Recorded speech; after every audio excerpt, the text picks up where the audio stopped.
Hello everyone, it's been a while since I've said anything or spoken anything or done a live video at all. It's been a good minute. It's been a good minute since I've spoken any rawness. It's interesting. It was raining today and suddenly the sun comes out. How beautiful it is. It's fascinating when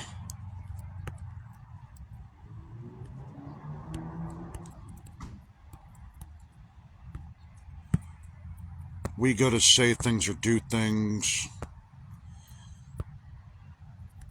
authentic, saying what is truly on our mind. And it gets to that point where that we hold back. We don't say nothing. We just continue going down that same path, people pleasing, only being the way they want us to be. It's interesting when we get into this and we people please so often and we jump so often for other people.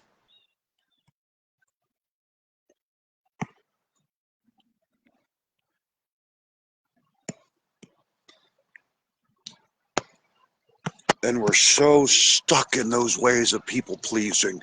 And we're sitting there and we're compromising our own values, our own belief. And we feel all these energy shifts and we don't know what to do with it. And all this energy comes and goes and doesn't do nothing. And we're stuck with that rawness. It's like it's like a Brillo pad. It's like a Brillo pad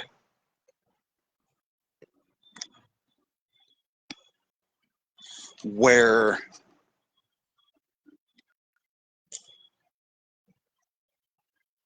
we don't know how to be, we don't know how to say things, we are not sure exactly where to go or how to be or what to say with our truth or what to exactly do.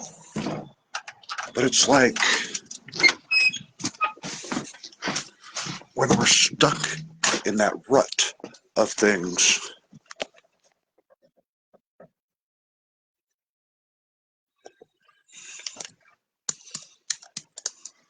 and we don't know how to be with someone or with ourselves exactly how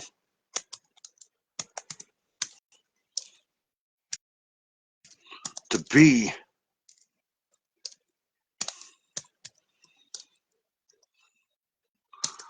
and what to do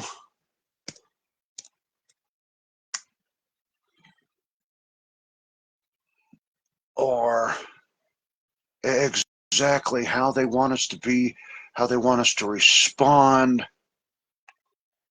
how people want us to act.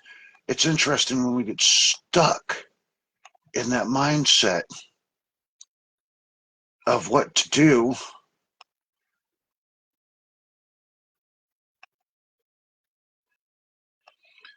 And it's like,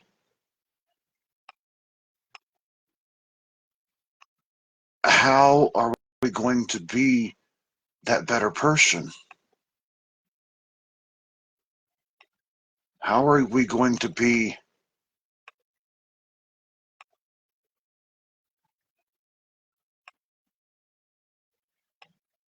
how are we going to keep being that stronger person?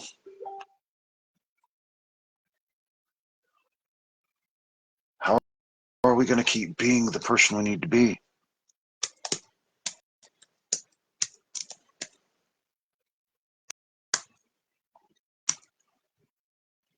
How are we going to keep turning up? How are we going to turn down, push past, stop being that, forgive my language, that fucking people pleaser, where we let others keep taking our damn power from us, where we quit letting people just take our energy, where we're literally damn near bowing to them, dropping to our knees and saying, take my power, take my energy. How do we do that so often within our mindset, within our lives? How do we keep repeating that same fucking process over and over and over again? How do we keep allowing ourselves to be in that mindset?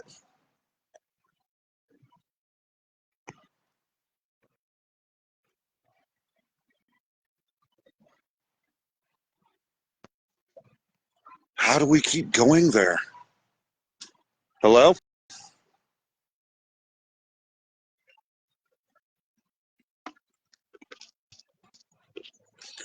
Hello, Corvante. Orion? Biggest question for you, Mr. Corvante, is how is it that we get so stuck in that fucking people-pleasing mode? How do we keep allowing that?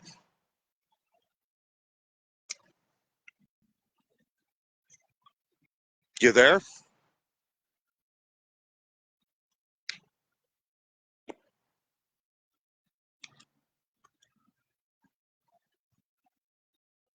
Are you there? Okay. Well, at least we've got one person watching. Corvante. You still there? Okay. Well, thank you for watching, Corvante. Even if I can't bring you on, but you can still watch. How is it that we keep getting in that damn mindset? How is it that we keep allowing others to take our power, that we keep giving it to them? How do we get ourselves in situations where people like literally just try to get one over on us, but yet we get so wrapped up in their shit, we get so wrapped up in them as the person that they are, even though they can be good for us, even though they can help us, but yet we give our power away. Energy shifts have been happening constantly around us. How is it that it goes like that so often that we literally, truth be told, why do we allow ourselves to bend to someone's whim, their will, how they are as the person that they are? How do we do this so often? Do we let others keep rolling over us, bulldozing over us? Do we people please so much? Do we nitpick people so much that it damages what we have with them? Do we continually damage them? Do we keep going to the fact and to the point of just saying, here's our power? Or do we take it back and stand on our feet and say, hey, look, no more. Enough is enough.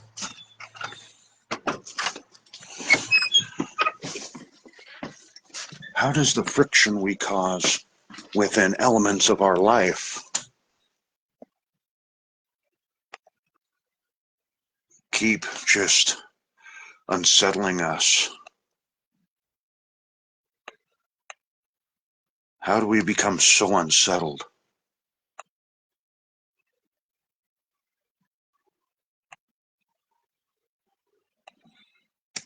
How do we get to that point?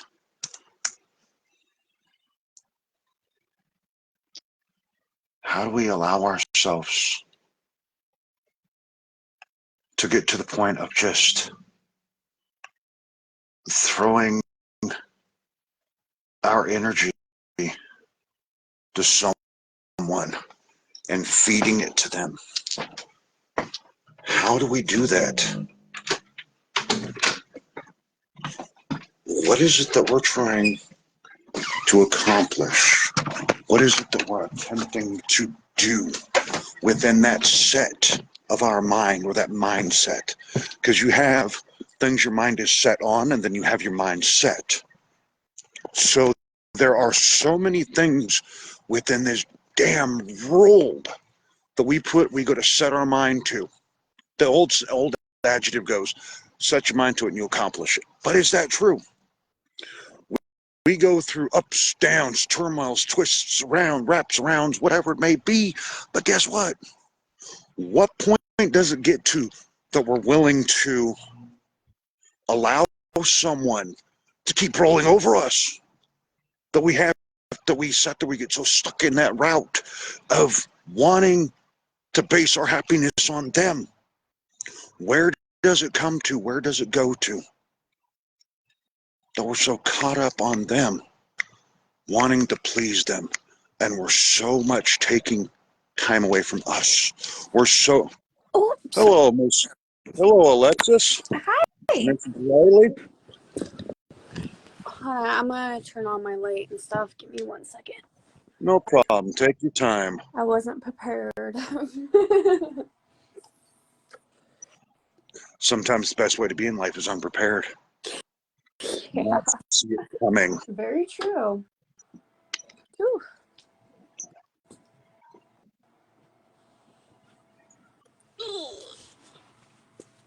Okay.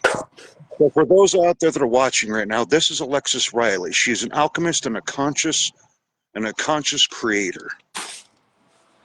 Thank you for the introduction. I'm trying to find a good angle for you can like really see my face. Hold up. Oh. For those out there that are still watching, Corvante, this is the one that I've spoke of for a while for my guests that are still watching. This is Alexis Riley that I have bragged about openly to quite a few people out there in the life coaching community, the spiritual community. This is her. This is the woman that literally stands tall, 10 toes to the ground, 10 fingers to the ground, and stands tall above most. This is a woman that knows how to fight, that has not saved my ass, but has pulled my ass out of the trenches, that has helped me save me,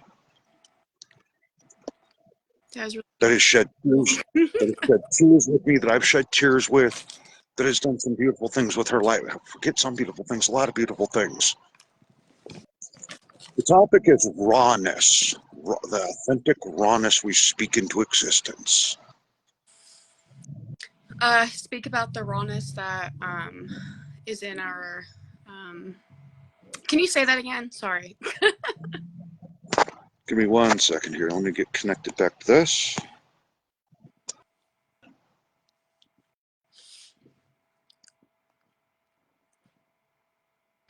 Okay, I'm back. You still there? Yeah. Okay. What the freaking hell? The rawness that we speak into existence. I was reconnecting my headset. Remember how I said I had a little chilled surprise for you? This was it. Going early. Because I've been sitting there for the last couple hours, bawling my eyes out. Went for a walk earlier, just bawled on that walk, came back bawled, and I said, fuck this. I need to bring the rawness out. I need to bring the truth out, the authenticity out. The one watching Corvante, Michael Lee Orion, that's my adopted son. Oh, okay. So that nice to meet you. So I've seen what I've just being 2 weeks out of a breakup. Members of my family are right. It fucked me up in the head going through this breakup. Oh my God. But I still will not speak their name on the airways because they've asked me not to. I'll have that much respect. But going through a breakup can fuck your ass up. I didn't realize how bad. This is me being raw, me being unfiltered, me bringing, as my son said, uh-oh, Dad's ready. So why is it that we people please so often? What is it that causes us to literally damn near not sit on the bench, as they say, but what is it so often that causes us to sit on a bench and sit back and keep letting shit happen to us over and over and over again? What is it that causes us to do that, Miss Alexis Riley?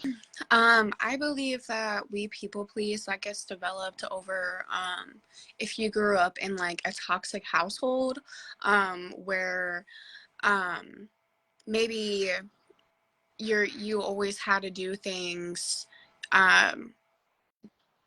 to what your family members or everybody else to their accordance. And when we grew up being around people that loved us only to their own convenience, and we had to be a specific type of way for us to receive love from our childhood. I think that that's how people pleasing comes into play as being an adult, is when you grow up in situations as such where you're only being loved on a convenience. So you're always trying to prove yourself, and it doesn't always end up that way, because if somebody's miserable, it's never going to be enough, no matter what we do, you know. And yeah, it's we always get bit in the ass at the end of the day, for people pleasing. It doesn't always work out in our favor, but I think we put up, that's just what we know, you know. I personally a lot of work to get out of people pleasing, but it's like it gets so ingrained into us until we get to a point where we resort back within ourselves, and that's taken some time for me to get to. And like my last relationship, I had no idea I was still people pleasing, but he cheated on me and treated me not the best and see me as a type of way that I'm not. And I still decided to stay and settle for that, because I think we're just used to people perceiving us a certain way, or I think it comes down to not really knowing our worth and what we're deserving of, you know? Because we've got you ready to dedicate at least 30 minutes to an hour to this. Yeah, that's okay with me. Okay, okay, you're right. Hey, boy, very good. Very love everything you're saying.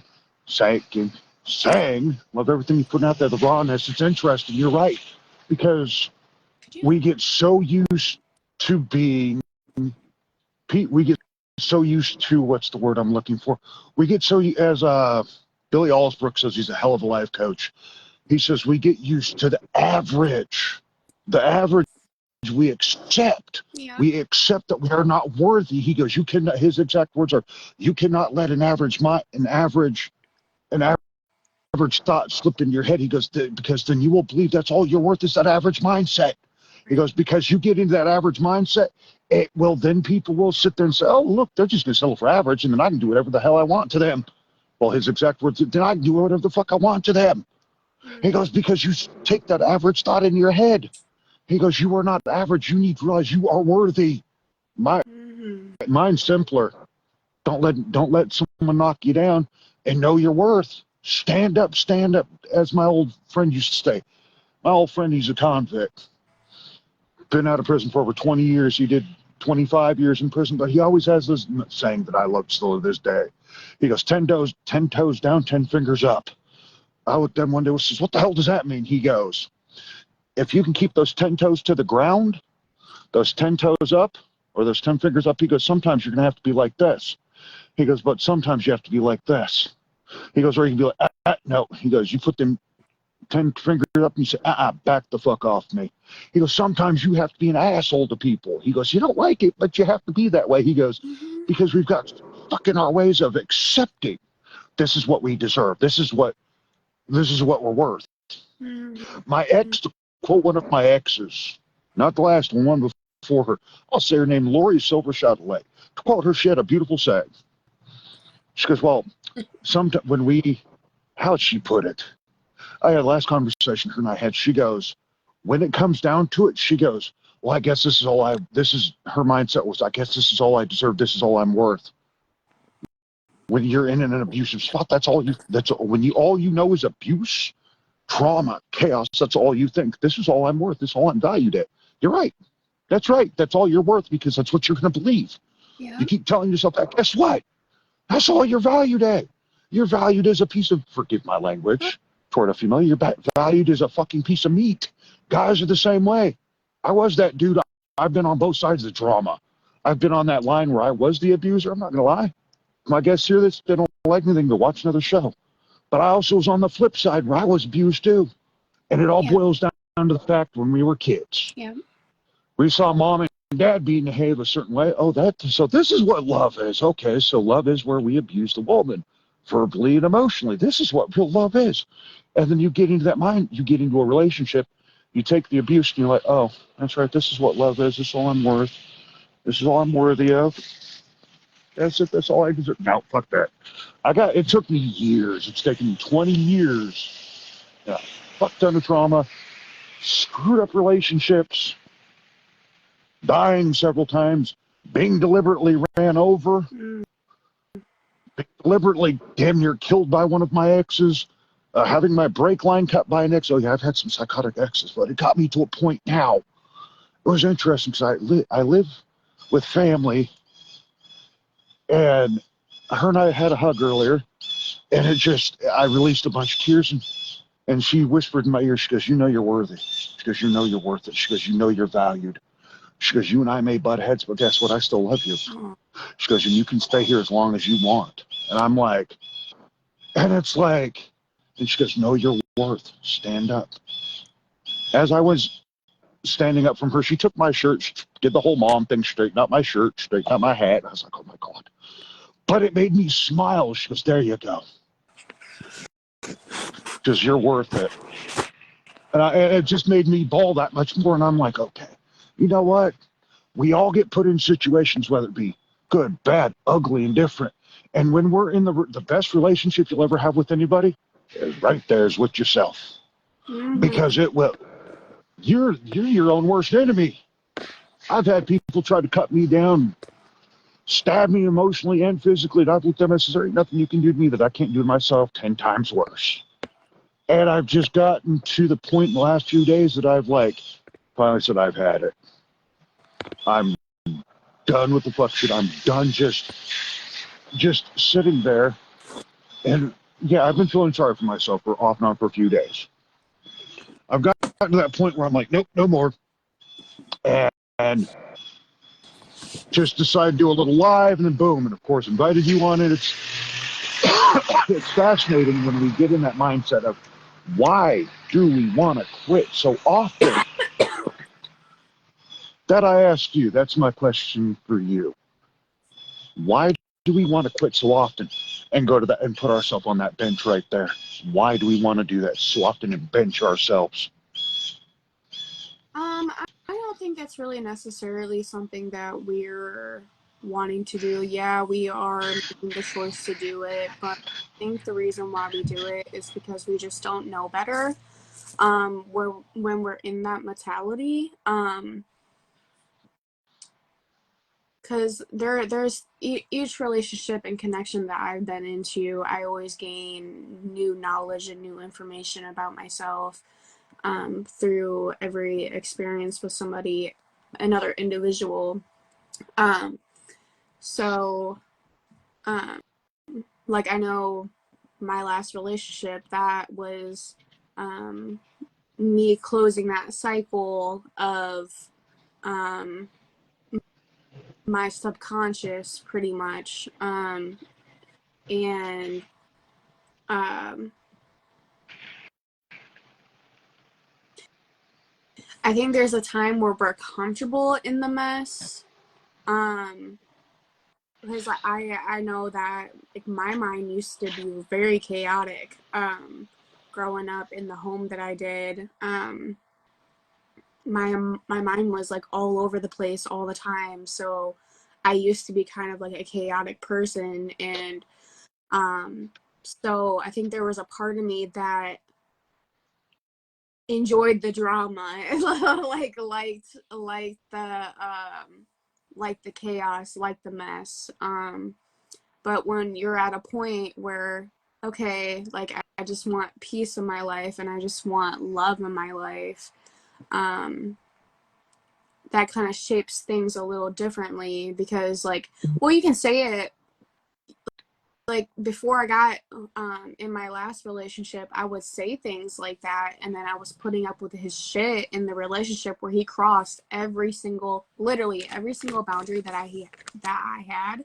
He has crossed every single boundary. And and it's like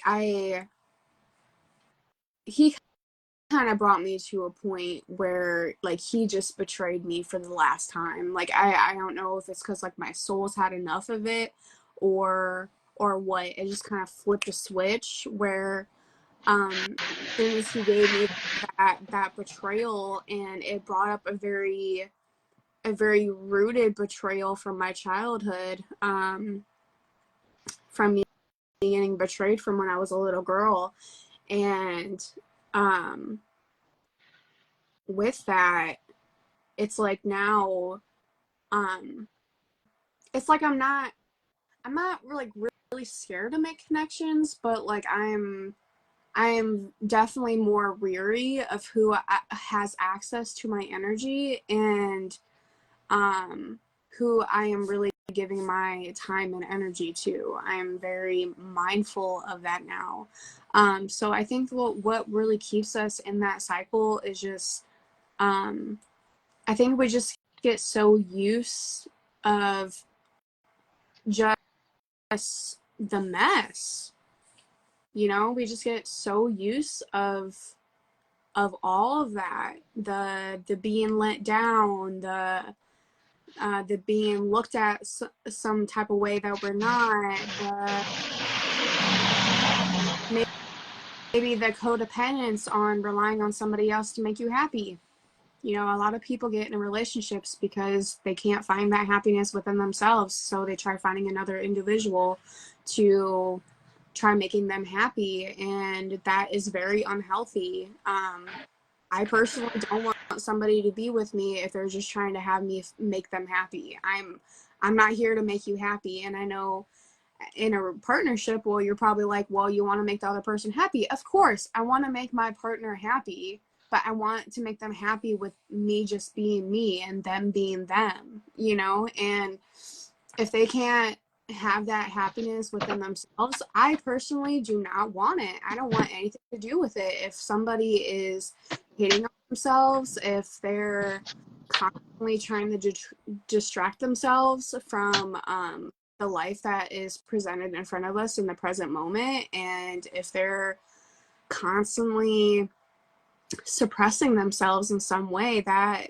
is definitely a big red flag that I am now aware of, that I wasn't aware of in the past, because I just don't think that we're really taught to really draw the line. Like we get, like my mom used to tell me all the time, like, I just want you to be happy, I just want you to be happy, I just want you to be happy. But when she would say it, it's like she wanted me to be happy with somebody else. And I was on a journey. Well, my path is discovering more of my inner happiness. And I didn't know that you you can't really formulate a healthy connection if somebody isn't tapped in with themselves.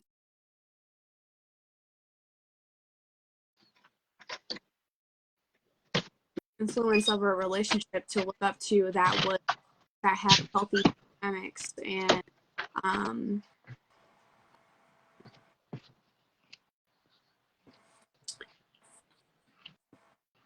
it can be really difficult to get out of that hole of people pleasing, because there's times where you can be when you don't even realize that you're in it until after the experience already happened.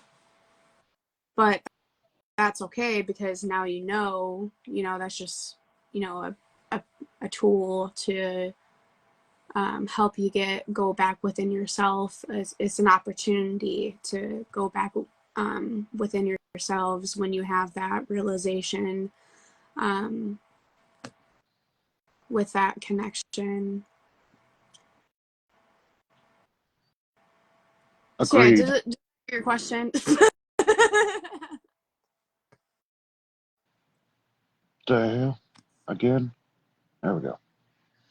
I agree completely with everything you're saying. Everything you're saying is just resonating very, very deep. And it's interesting when we go to think of examples of what has brought us to where we're at.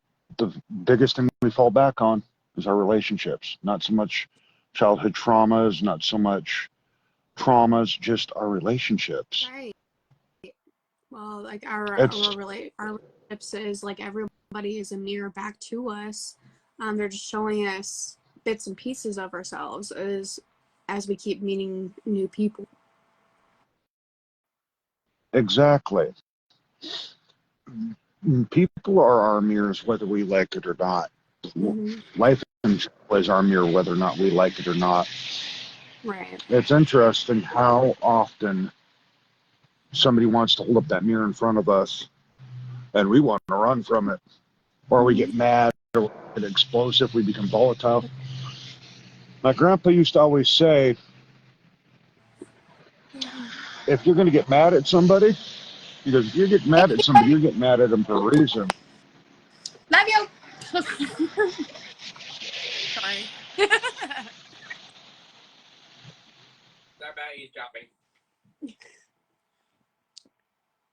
What was that? Sorry. Ugh, the hell. Again. Corvante, you there? On my end, he's still joining. Just joining on my end too. But it's interesting how when we see that mirror of people, people hold up that mirror and we don't want to look at it and we're afraid to look at it because that mirror, you're like, you hold up that mirror like this and somebody's like, or you're like that too, and somebody, and you blow up at somebody. Why do we blow up at them? I used to ask my grandpa that when I was a kid. I said, Grandpa, why are people blowing up at people? He goes, because when someone's pointing out the facts about them, they don't want to hear it. They don't. It's obviously something inside themselves that they're working on, that they need to see about themselves. That's a good answer. And Yeah. it drove me nuts hearing that, but it makes sense. But carry on, Miss Riley. Oh, you're okay. I that made me think of when I asked my mom before. I asked her. I was like, how do people navigate through their emotions and also work a job and trying to live their lives and stuff like that? Like how do people just function properly every day with all this stuff they have to process along the way? And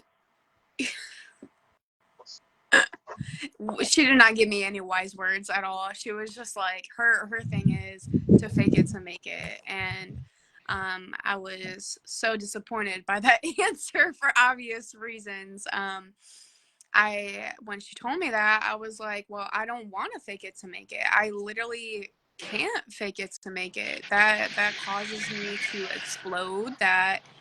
Um, that causes me to be really deeply depressed. I don't know how people can just walk around and fake it all the time. Like it's one thing to, be professional at your job and stuff like that, regardless of what you're feeling. But when you're at home and just chilling, like what is there to do for I can sit here and process my emotions is pretty much what I was trying to ask her. But that answer is coming from a woman that sits there and watches movies all day and plays on her phone all day, and she doesn't talk about anything that is beyond surface level. And she tells me the music I listen to is crazy, or um, she she doesn't like my spiritual stuff. When I first had my spiritual awakening in 2019, when I officially had my awakening, um, I there were cops around me. There was like 6 cop SUVs around me when I had my spiritual awakening, and I was comforted by spirit and the universe, and um, I felt very my spirit was lifted. I felt very liberated, and enlightened, obviously, and I felt like I have changed. Like my DNA was different or something, because it completely changed who I was as a person. And I was staying the night at one of my ex-boyfriend's house, and after that night happened, and my mom's knocking on the door, and she's like, let's go get you some help. And I went, and she took me to the hospital. I personally did not think that I needed help, but people pleasing, I'm like, hey, I just want to show people it's okay to get help. And so I went to the hospital, and I stayed in the psych ward for 5.5 days, and they put me on lithium. Right from the get-go, they put me on lithium. Yep. Um and that's kind Damn. of like the downfalls of being spiritual, is you get put in a category like that, that you're insane, that you're nuts, that you need medication to quote unquote fix your brain, when lithium can cause brain tumors and stuff like that. It affects the blood in your body, and it's just ridiculous the extent that people will go to make you feel like there's something wrong with you when there's literally not, because your beliefs are different than other people's. It's really mind-boggling. It's like and the longer I've been on this journey, it's like I don't know why people spaz out about it, because we're not hurting anybody. The only thing we're doing is spreading love, and trying to open a door for other people to have access to what we have access to. You summon me? Huh? You summon me? No, I didn't summon you. But yeah, it's just ridiculous, because it's self-serve. Soft. Self-serve. Oh, okay. Thank you for letting me know. Welcome. But yeah, it's just, people don't agree with the stuff if it's different than their belief systems, if it challenges anything that they have ever believed, or I can tell sometimes that, look, I'll say some deep ass shit, and I'll be looking at somebody directly in the eyes when I say it, and I can just see that it's abnormal to them. So I could see a scarcity in their eyes when I talk about the inner knowledge that I have. And if somebody's not prepared for it, they get scared of it. They're like, oh my gosh, you make too much sense. I'm like, yeah, because that's what it is. Like,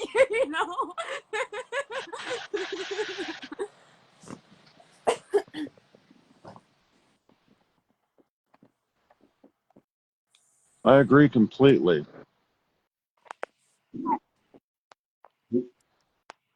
It's just so sad, because after that instance happened, is I did a lot of like research on it and stuff, and it's actually really common in other cultures, where people like, I want to say what happened during my awakening, but like it's a lot. But I looked up what happened, and it's really common, and it is actually really celebrated in other countries and other cultures. So it's really crazy in the United States that they're just like so adamant on putting titles of like bipolar, borderline personality, ADHD, whatever the case may be, a high frequency being. They rather put a title on you and throw you some medication that is only going to temporarily help you out in the meantime that you're trying to figure your shit out. It's quite frankly bullshit. Excuse my French. It's it's aggravating. It's very depowering.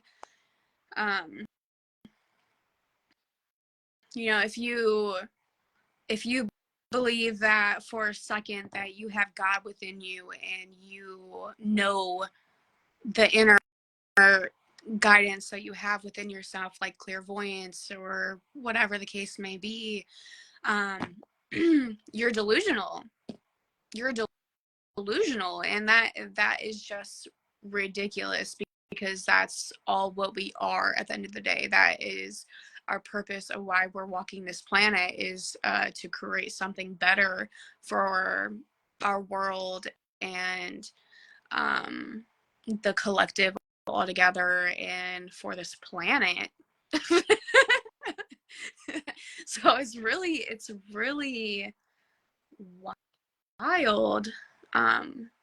I just think all the times that people have called me crazy and discarded me out of their lives because of me discovering more of my path.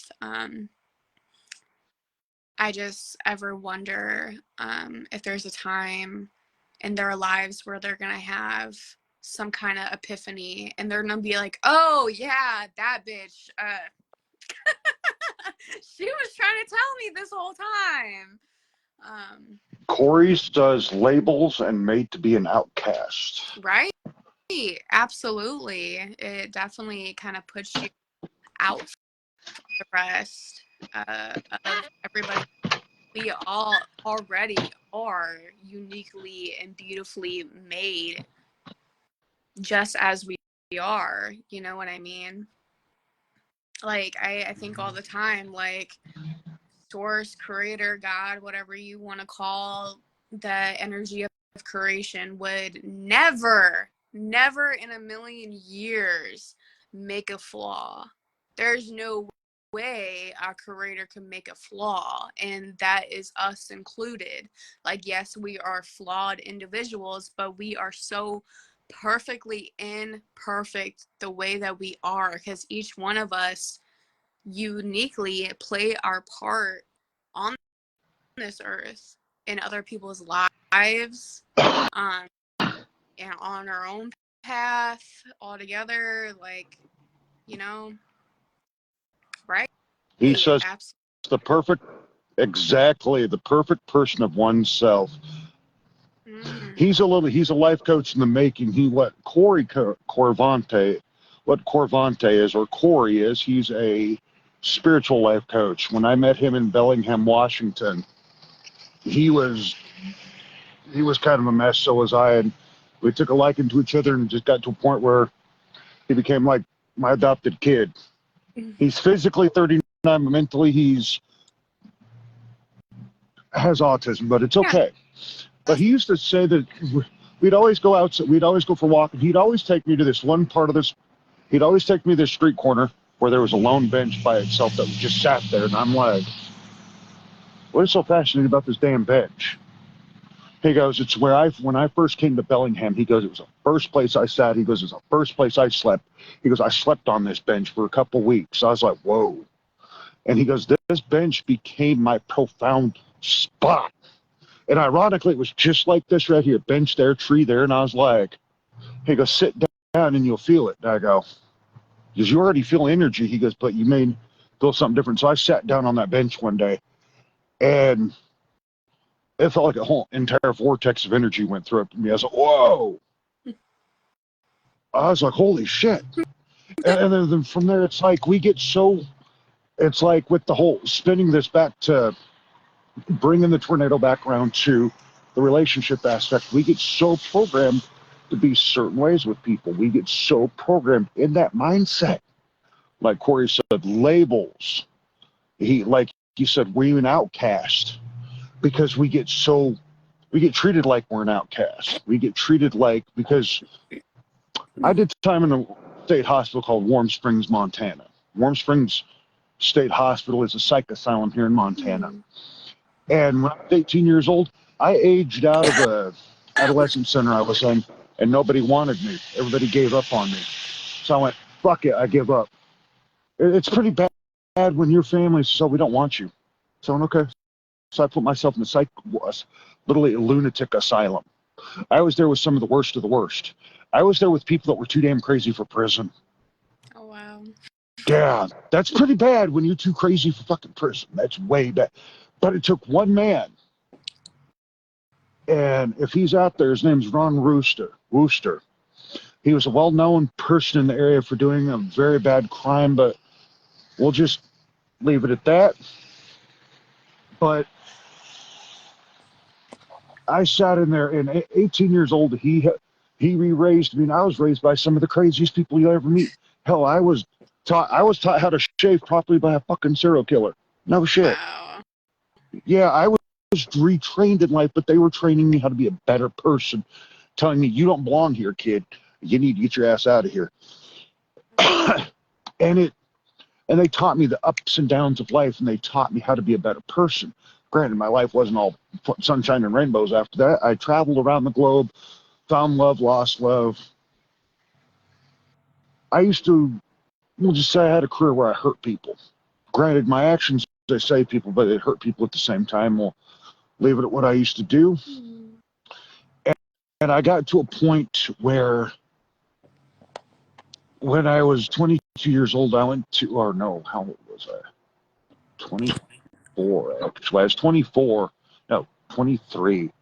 23 years old, showed up at a conference, a life coaching conference. Yeah, that was an interesting thing to be at 23 years old. And somebody invited me in, so I hung out for a week, stayed there at the retreat, and got into life coaching. I was already a yoga facilitator. I was already a Reiki master. So I was just like, what the hell, let's just add something else to my name. I just did it for the hell of it, but then I didn't think it was actually going to change me. And it did. Corey says, losing oneself, trying to please others, to separate from said persons, to refund oneself, and repairing the garbage of others, causing us to clip pieces of ourselves to be in the state of comfortability. Basically going down and people pleasing, letting others take our power. Those were some conversations him and I would always get into in Belly Camp. Him and I sat up until 2, 3 o'clock in the morning, get the mission, just sitting there talking about strange ass topics like, why is it we so often let people try to take our power from us? And him and I get into some deep, deep subjects to a point that him and I would sit there and be up until like 3, 4 in the morning just bullshitting. And at the mission, you'd have to be up at 5. You'd have to be up at 6:30. So him and I'd be running on 2 hours sleep for like 4 days, getting only 2 hours sleep in those 4 days. We'd stay for days on end just having these conversations. Nice. And it's interesting when you get into these conversations, you get to the point of what is it that we're trying to accomplish within ourselves? Are you truly willing to sacrifice yourself just to people please somebody? Just to be like, here, I'm giving myself to you so I can please you. Here, I finally got to a point where I'm saying, fuck no. Mm-mm. You ain't gonna take, I ain't gonna bow to you. I tell people, you can bend me, you ain't gonna break me. But still at the same time you bend me, why do we have to allow someone to bend us to their whim, to their will?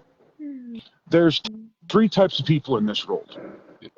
There's those in the stands, there's those in the crowd, and those on the field. I ask people, which one are you? Well, I make it simple. I said, there's those people. I said, okay, you've got a hurricane coming. I go, okay. After the hurricane's already come and wiped out half the town, are you the person that's trapped in a house? Are you the person that's helping? Or are you the person that ran from the storm? Or are you standing on that hill saying, I am that storm? Right. I Absolutely. when I was in Florida during Hurricane Michael, I was standing outside in that storm while it was coming, while the winds were coming. They were going probably about 150 miles per hour plus. It's category 5. And I'm out 200 and something odd mile per hour wind. And I'm standing out in the midst of that storm. I got stuck I was down to the marina, and there was stuff that fell down, so I got stuck trying to come back to the house. And I'm standing there as that storm's coming. The wind's kicked up from 70 to 150 in less than a few moments. I mean, that fast. And I'm sitting there just pushing through the storm. And I'm praying to who's ever listening for me to make it through. And I finally stood there in the midst of that storm and bellowed out and said, I am the storm. And it's kind of interesting that the wind slowed just enough to get me home safely. Corey says, the one thing you can control is your feelings, your reactions, your words, your actions is how the rolled in. Okay, your actions is how the rolled influence affects you. Good statement. But my thing is, though, with you, Alexis, what is your outtake on? Are you the storm, or are you the one just curled up in a ball in the corner, fearing the storm? I would say that I would be out in the storm. Rather it would be, I would probably be helping people. I'm not gonna lie. But like say if I had abilities to work with nature, which I feel like I do, I just haven't fully embraced that yet. But like if I could if I if I had my abilities, I would damn straight be out there and be like, I am the storm, and then um be be one with the storm to help calm the storm down. You have a new guest watching, Joyce Carroll. She says, I am the storm. Yes, ma'am. Yes, you are.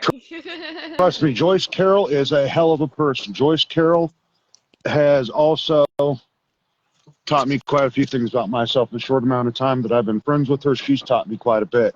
It's interesting how when we come to that point of, somebody used to tell me, trauma or tragedy, laugh or cry. And I'd be like, the hell is that supposed to be? Somebody goes, no question. Are you trauma or are you tragedy? Do you laugh or do you cry? I'm like, wait, what the hell do you mean? Well, my old stoner buddies used to say it to me constantly. I'd be like, the hell is that supposed to mean? He goes, seriously, are you trauma? Are you traumatic?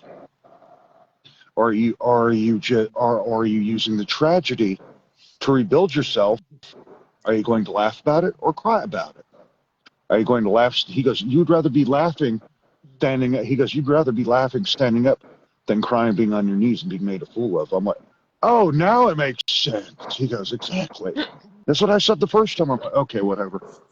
But it's interesting how it took years ago when I was a stoner. I was a bad stoner. But it got to a point how some of the people I used to hang out with, they straightened out their lives, but yet they stand tall, but yet they keep fighting. But my biggest question to you when it comes to the storm effect, when you see a storm coming, do you stand there and fear it or do you face it? Oh yeah, I would face it for sure. Like, can you really hide from a storm? Like, you can try hiding from a storm, but like the storm's still happening. You're gonna walk outside and shit's still gonna be wrecked, you know? Exactly. Can't hide from it. So you cannot hide from a storm. You're right. We can't hide from ourselves. You can run across the globe, but you'll never hide. You can hide from all sorts of people you want except yourself. Right. And Yeah. you can outrun death itself, but you can't outrun two things in this world: yourself and time. Right.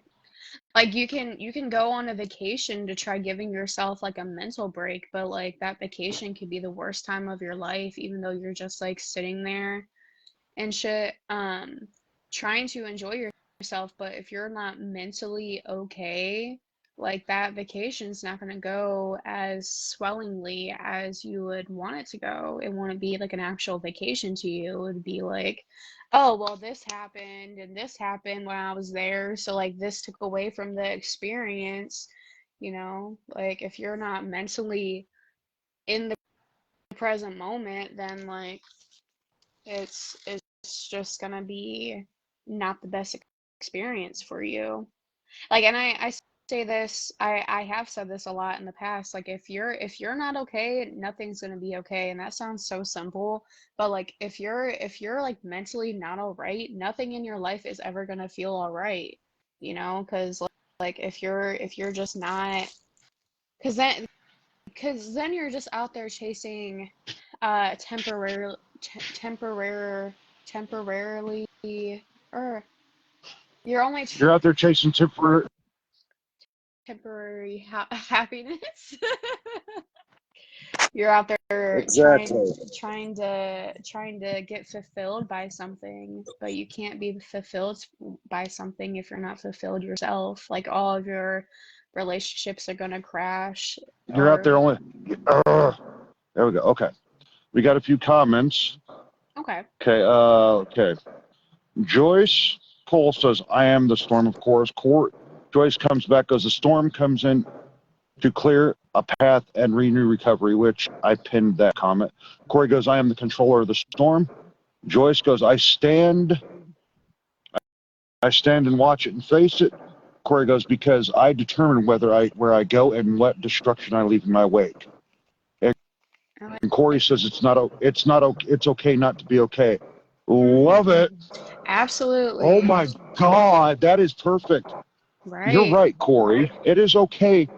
I used to get, when I used to fall on my knees and stuff like that emotion, I'd be like, great, I failed. But then I got to a point, wait, a fail is a fail. It's okay to fail. Right. It's okay to fall down. But when you're in the midst of them emotions, Hmm. Joyce goes, "You can understand what the storm brings and educate yourself on what needs to be done to prepare for it." Agreed.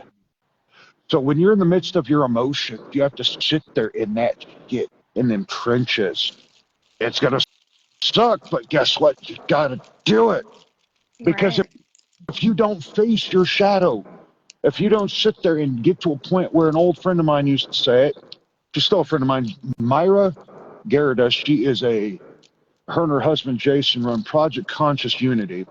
Myra used to say, you have to sit there in the midst of that shit because it's not going to be pretty. She goes, but guess what? You're going to have to. She goes, it's going to suck like hell. She goes, but guess what? You have to get to that point of where those people out there that have damaged you so much, guess what? Let them. Because guess what? She goes, not to let them damage you. She goes, but guess what? To let them go their way. She goes, you have to cut that toxic people out of your life. Cut off what does not resonate with you. She goes, people are only in our lives for a certain amount of seasons. Right. She goes, you could be in a relationship, and guess what? It could be the best thing you have. It could be the tightest relationship you'll ever have. But Myra goes, guess what? That person is only there for a short amount of time. She goes, but she goes, she goes, if you can stand proudly by their side and accept them for them and they can accept you for you, guess what? You're doing great. She goes, if you can sit there and ride through the storm with them and just be, she goes, my partner over here, she goes, there may be times that he's raising higher in energy than I am and I'm growing more than he is. Just doesn't make me any better than him or any less than him better than me or less than me. She goes, you partners don't always grow together within a relationship. She goes, sometimes you can be in a relationship and you have to take that break to where you have your own sovereignty, to where you building you up. She goes, when you're in a relationship, she goes, there shouldn't be labels put on. She goes, you shouldn't put those hooks into that label, because when you put them hooks in a label, then it becomes attachment. She goes, Right. then it becomes unhealthy. She goes, because you're labeling it. Oh, this is my man. This is my woman. This is my wife. She goes, and that entails ownership. Yeah. She goes, I'm my own. She goes, I am my own. She goes, Jason's his own. She goes, but we are together. I love that. She goes, I'm not his. He's not mine. We're our own individual. Right. We're Absolutely. our own individual people. We I think in a are relationship, our own individual person. right. Corey. Ooh, crap. One last. Okay, where'd it go? Hardships and life experiences build character, allowing you to overcome and recover and fortify your temple called your body and all the parts that there are within. We have a new one, Joyce Breen, Jolene Breen. Hello, Jolene Breen. But Hello. go ahead and carry on. Sorry, I was gonna add what you were gonna say, and then I lost my train of thought. When it comes to labels, like when you're saying, okay. Oh, okay. You got me back on track already. Yeah, I think in Scroll. relationships, right? I think in relationships, a lot of people are very possessive in relationships. Like, I know in my relationships, like they would want to go through my phone, and I'm somebody that is I'm social. I like to talk to other people. You know, I talk to like I like to talk to my spiritual buddies, like you for prime example. Like I like to talk to people that are like-minded with me, because like say my partner isn't spiritual and doesn't really get what I'm saying, I like to, you know, connect with people that are in the same nature as me. And like people can be like, "Oh, you're cheating on me." Like through just that. And I'm like, "Really?" Like it's literally so ridiculous how people are when other people are talking to other people in relationships. Like I get it to an extent, but like that just shows that they're insecure within their own selves, where they don't feel if you don't feel safe secure in the relationship, like why are you even in a relationship with that person if you don't have trust for that person? That's never made sense to me at all. You know, Exactly, I agree with that. it's really ridiculous. Joyce Carroll says the storm, no matter what, arrives no matter what. Riding the storm is the force of nature. Love what you said. Joyce, or not Joyce, Shannon Freeman is now watching. Oh, hello. Welcome in. You're right. You have to get to that point of where you're not being afraid of that storm. You have to get to a point where you're in the midst of it. The storm is what we call life. You Right. have to sit there, and when you're walking through life, you have to be not afraid to be able to experience emotions. Right. Because if you get to a point where you are afraid of your emotions, what the hell? You have Right. to be able to get to that point where you can look in the mirror and say, I love who I am. Right. Like I made it this far. I can sit here and say Corey I'm proud says of couldn't myself. say it. Corey says couldn't say it better, Alexis. Well, thank you.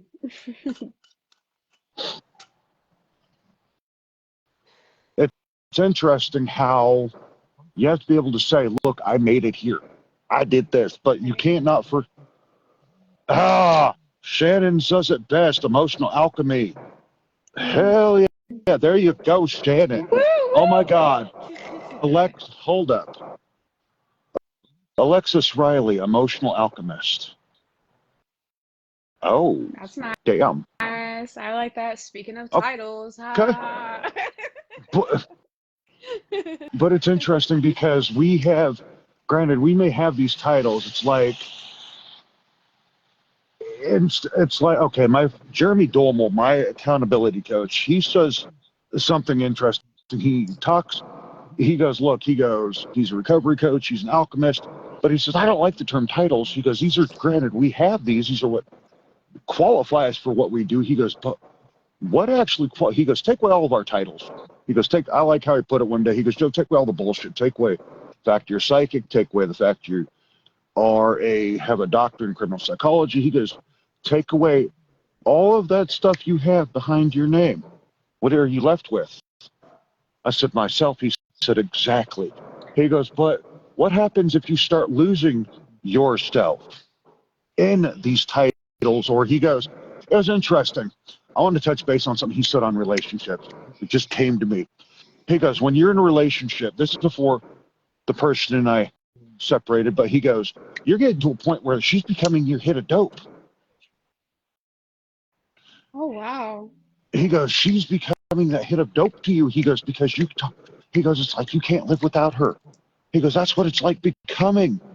It's because, he goes, anybody in relationships, it's like they become our hit of dope. He goes, it's like, oh, we need it. Oh, we feel better because we talk to them. Because then what happens if you can't talk? He goes, you get that 5 minutes with them, and guess what? They go away, and you're like, oh no, I need another hit. And you're blowing their phone up, you're blowing their shit up. And he goes, but then what happens when, what happens when you start losing yourself in the midst of everything?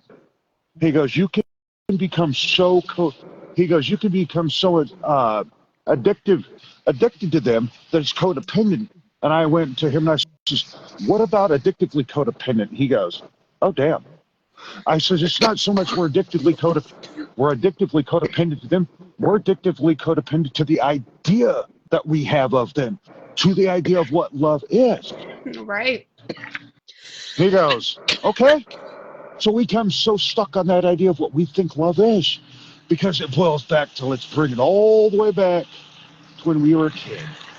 We grew up seeing this shit with our parents. Oh, this is what love is. Okay. Codependency is love. Oh, yes. This is, no. Then you get to a point that you're like, wait a minute, this ain't love. This is kind of fucked up love. Wait, what? Then you start becoming aware of that it's really, you're like, wait, this is fucked up. No, this is not what love is. But you're too stuck in it. You're too far into the situation. People say, oh, it's easy. Oh, that woman over there, she's being beat. She can just easily leave. No, you can't easily leave. It's not as easy as you think. No, you can't. Trust me. You have to get yourself to a point. I'm going to bring in something into play. It's called At What Cost. It's my book that I've been working on for a little over a year. For about 2 years, I've been writing. Corey says, I'm going to say this for myself.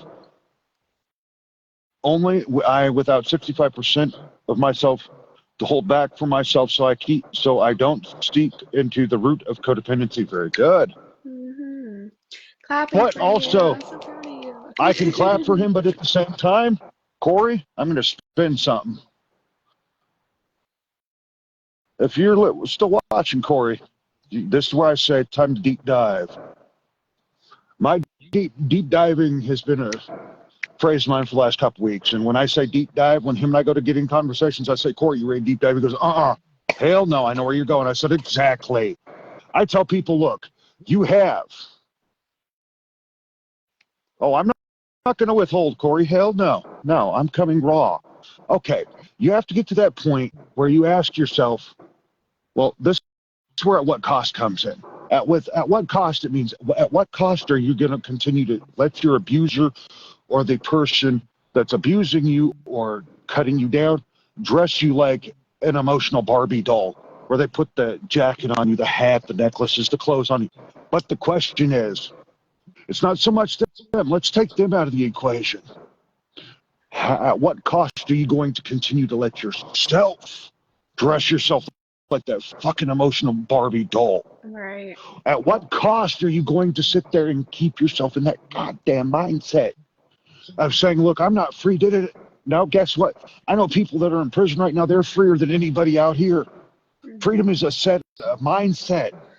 It's at what cost are you going to keep compromising yourself? You're compromising yourself, your moral beliefs. At what cost are you willing to abandon? Once you get out of that fucked up spot, guess what? Then you fall into the other part of at what cost.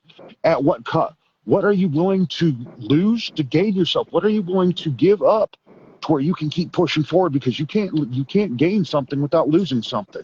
Right. It's a true fact in life. Every loss You is can't a give. gain. Exactly. Mm-hmm. One of the most profound movies I have ever watched was War Games with Matthew Broderick. That this computer had taken over and had gotten to a point where it was trying to nuke the world because he thought something was going to happen. The computer thought something was going to happen. But in order to beat the computer, and how they beat it, they lost. The computer didn't know how to take a loss.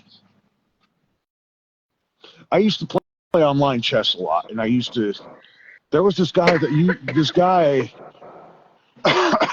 he did such a profound move that he literally sacrificed his queen. Straight out the gate. I'm like, the hell are you doing? He comes back texting. You'll see. He purposely loses his knight. I like that. He lets me lose. He loses his queen straight at the gate, then loses his horses, loses his 2 castles. So all he has is his bishops. That's it. And 2 pawns. He purposely sacrificed all that. I said, the hell are you doing? He goes, you'll see. Joyce says, oh my God, you're hitting it straight up tonight. That deep dive, that hardest thing I've ever done. I looked at him, I text back to him, I said, what the fuck are you doing? He goes, you're about ready to see. He goes, most people, he goes, when they play chess, they freak the fuck out when they lose their queen. They freak the fuck out when they lose their pieces. He goes, watch this. He goes, you ready to see this game end? I'm like, dude, I go, I've got 2 castles, 1 horse, a bishop, and 3 pawns still, and my queen. He goes, I'm fixing to wipe your ass off the board with just these pieces. I'm like, in chess, you get your pawn to the other side, you get a queen, or you can make it a castle, anything you want. You know what he did? He gets the pawn to the other side. Fuck my ass up. He goes, I'm just keeping it a pawn. I'm like, what the hell? Pawn can only move 2 squares. And I'm like, what the fuck are you doing? It's like, wait a minute here. What the hell? He gets his other pawn across and says, here. He tosses me the pawn, goes, here, you can keep that piece. I'm like, the hell? I was like, what are you doing? He goes, you'll see. He gets his last pawn to the other side, and he goes, now. He goes, I want my horse. I'm like, he's already given me 2 pawns freely. So all he had was his king and his bishop and his horse. That's it. He goes, I'm about ready to fuck your ass up, and you're going to see. He goes, I'm going to fuck your ass up in the head. You're going to see it. And I went, me getting arrogant in my ego, and I go, okay. He goes, 5 moves. Game is over. Bam, wiped. He took out my castles, took out my bishops, the last 3 pawns.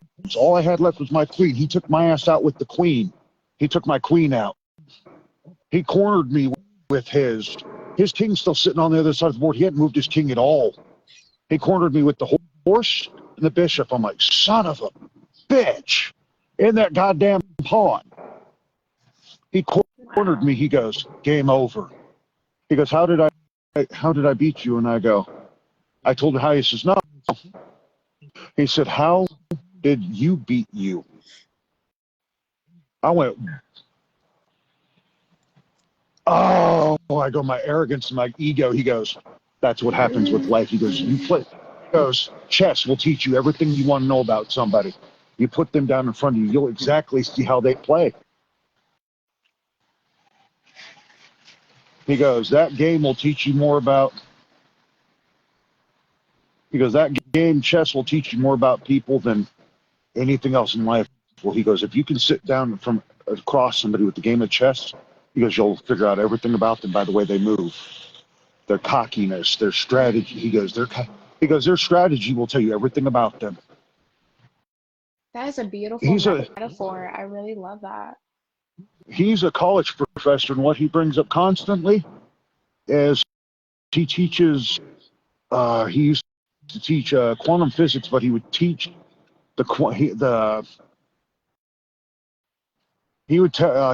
his course was quantum physical challenges behind chess. It's like, what the freaking hell? And I took his course for a long time. That's very, very brilliant. He says if he'll have a chessboard, he'll sit here and come up and say, I offer anyone a chance to come up from this class and play me on this board here. He goes, if you can beat me, if you can beat me without beating yourself, I'll give you an A. People kind of look at him all crazy, and they'll come up and they'll play him, and so many of those students lost. And he goes, now, he took on 60 different people, played him, and he beat all 60 of them. He goes, now, why was I able to beat you? And he'd be like, you. They'd be like, because you know this move. He goes, next one, you. Because he goes, He'd go through 30 of them. They'd all say damn near the same thing. He goes, now, can anybody answer me how I beat you? Finally, a young gal stands up, goes, you beat me because I got too cocky, and because I already told myself I was going to lose before I stepped up the table. He goes, right there. That's what did it. He goes, that mindset. He goes, before you even stepped up table, oh, I'm done. I've lost already. He goes, guess what? He goes, the battle's here. He goes, Muhammad Ali said it best.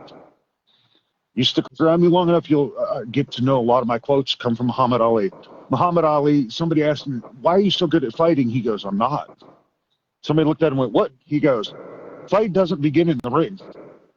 He goes, it doesn't fight when you walk down that ramp. He goes, it doesn't start when you're in the locker room.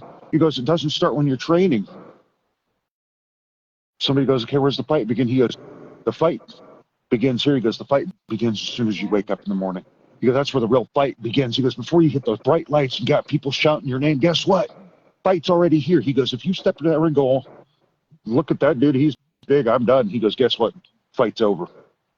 He goes, the moment you step into that ring, you have to step into that ring like you own that shit. Muhammad Ali used to always say that to people. He goes, you step into that, he goes, Muhammad Ali used to say, it's not that I can't be beaten. I just haven't found so many that are willing to step toe-to-toe with me. I haven't found the best that can beat me. He goes, I've beaten anybody across the globe. There was a time Muhammad Ali actually got beaten. 1969, he wanted to seek out the best in the world, so he went to Thailand, sought out this ranger that was a retired ranger that was a Muay Thai fighter. This guy started working Muhammad Ali's right leg. Muhammad Ali kept going like this, and he kept working that leg, and Muhammad Ali went down. In 1969, his people threw the towel and said, over. No, stop it. Guess what? That actually made it out there. And I actually saw a film of that probably about 6 months ago. But you know what? Even though Muhammad Ali got his ass handed to him because the guy kept working his leg, that guy literally reached out and helped Muhammad Ali up and said, look, you're good. He goes, the guy asked Muhammad Ali, how did you beat yourself? I heard that and I was like, what the hell? And I was like, how do we beat ourselves? How do we beat ourselves so often? How do we beat ourselves so much in relationships? Is it that we're letting them beat us? No, we're already beating ourselves. Yeah, in like everyday life, through our different experiences. You have And Canel Mel watching, and you have Crystal Hammond. She's a good friend of mine from Canada. I've known her for 20 years. hello, I'm Carry Alexis. on, Miss. Nice Carry to on, meet Miss. you. Carry on, Miss Riley.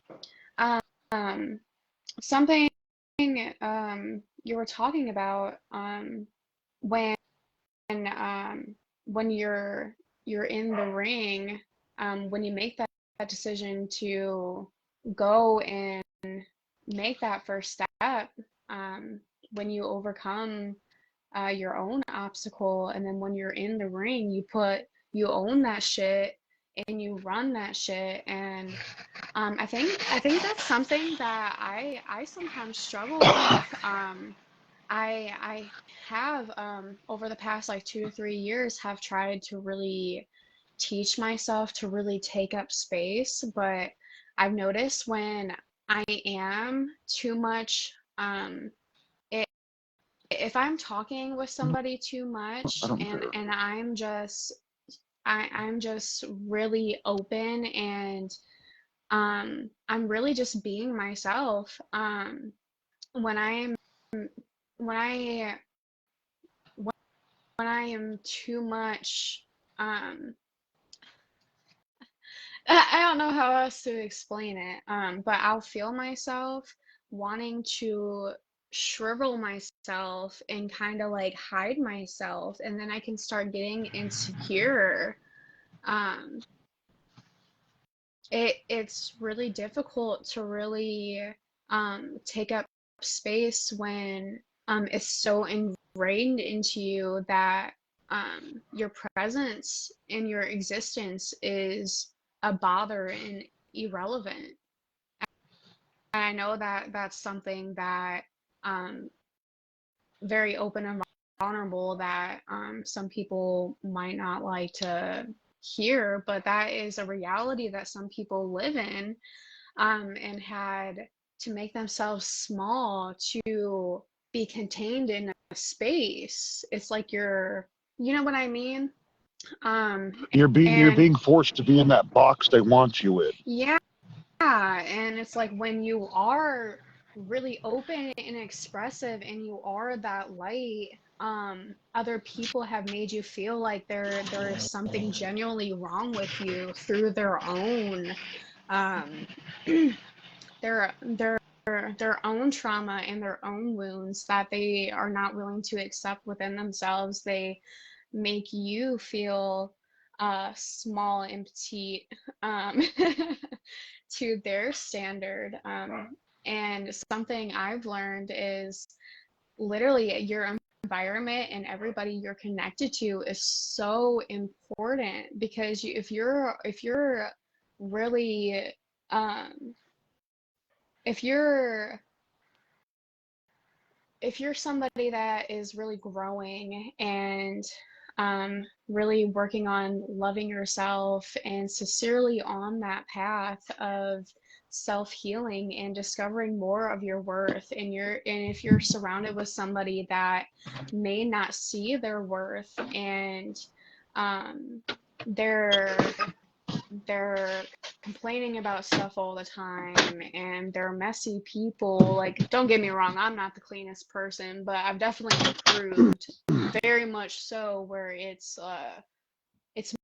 more normal now versus how it used to be, because I had to teach myself to keep up more with my space, even though I kind of lack in it still. I'm yeah.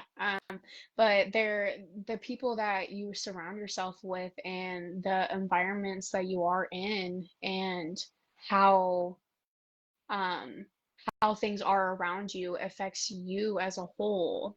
Um and I I think I've kind of beat myself up a little bit with um when I had like long connections in my life, and we've gained a very strong connection and a strong bond with these people that I've known for like 10 plus years. And now we aren't in contact with I'm not in contact with any of them, and I don't think that they really want anything to do with me. And this also includes family members as mine as well. And like it really breaks my heart. But if these individuals don't have the full capacity to be able to obtain all that you are, um it's really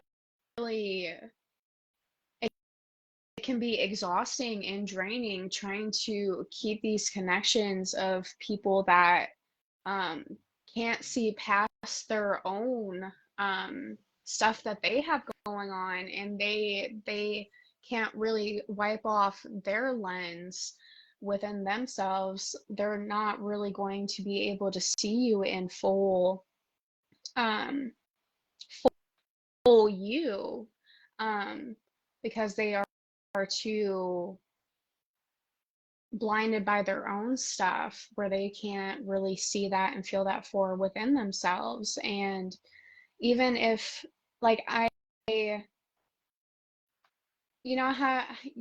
said that we're only in people's lives for seasons at a time, and that's something that I had to learn as well. And um is the sad truth of things. But it really opened my eyes more to be more grateful for the present moment, that the people that I do connect with and really can have that openness with, and it be a very light and loving and supportive space for both parties. It really helped me be more grateful for um, that now. And it's really unfortunate that a lot of us have gotten ingrained so deeply within us that um, we have to be a type of way for us to be loved and desirable, and that like when you are putting yourself first, you're putting yourself on a pedestal, and people get so, I really think it's it's envy. They're envious that you can stand so confidently within yourself and you are unbreakable, and um who you are as a person.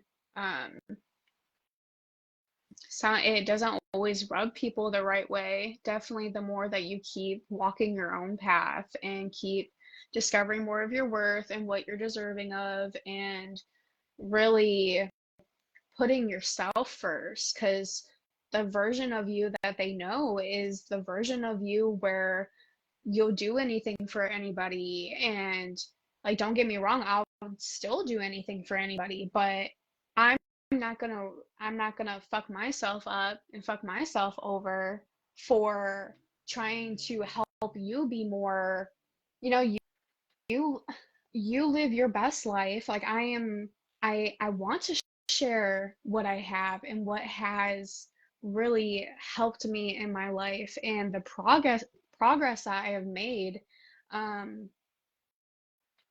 within my life and myself and everything. And people are so focused on surface level stuff that, say, people have achieved being super successful in their own business, right? And if you aren't out there actually doing something, they just look at you a type of way. They don't really cherish the fact that you are a human. You have to be out there doing something that somebody approves of for you to be accepted into society and by everybody in it, and that's including everybody around you, and you're like your family, and your loved ones, and um everything, your job, and um everything. People don't have a lot of patience, I don't think, and I think that is what um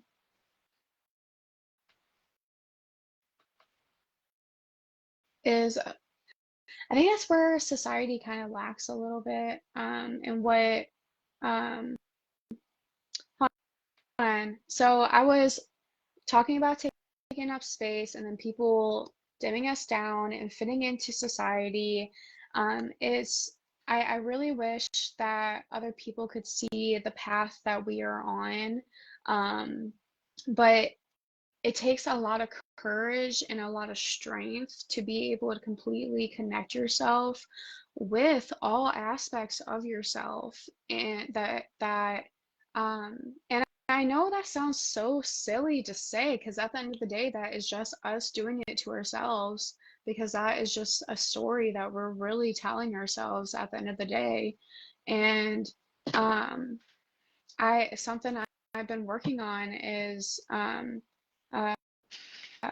if I could rewrite my story that is not so focused on things that have hurt me in my life, and rather make it something that has been beneficial to me, and it all has been beneficial to me, but how do we really,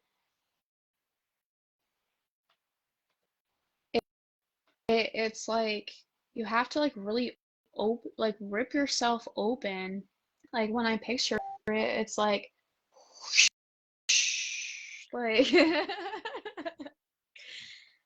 so all this stuff that does make us feel small and keep us in this box, it really I think there comes a point where it really can no longer exist because, like, as you keep growing and as you keep healing yourself and standing more firm in who you are and not being really scared of it, um, they become such a beacon to everybody else around us. If we are in the proper um, spaces, ultimately the spaces ourselves, because that reflects in our physical reality with everything. Are you in the proper, are we in the proper environments and around the proper people to really help us grow and prosper, where we feel comfortable um, being fully out of our box and fully without feeling guilty about it, because that's something that I carry when I'm feeling like I'm taking too much space. I know that I carry a lot of energy, and a lot of people can feel my energy very strongly. Just looking at somebody in the eyes, like, a lot of people tell me that my eyes are very deep, and just whatever environment we're in, we have ourselves, we have so much energy, and just with everything in us, we have so much within us, and people can feel what we have going on within us. And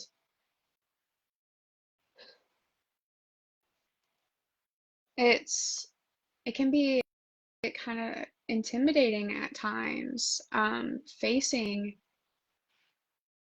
all those parts that have made us feel small because we have been so used to having to be small,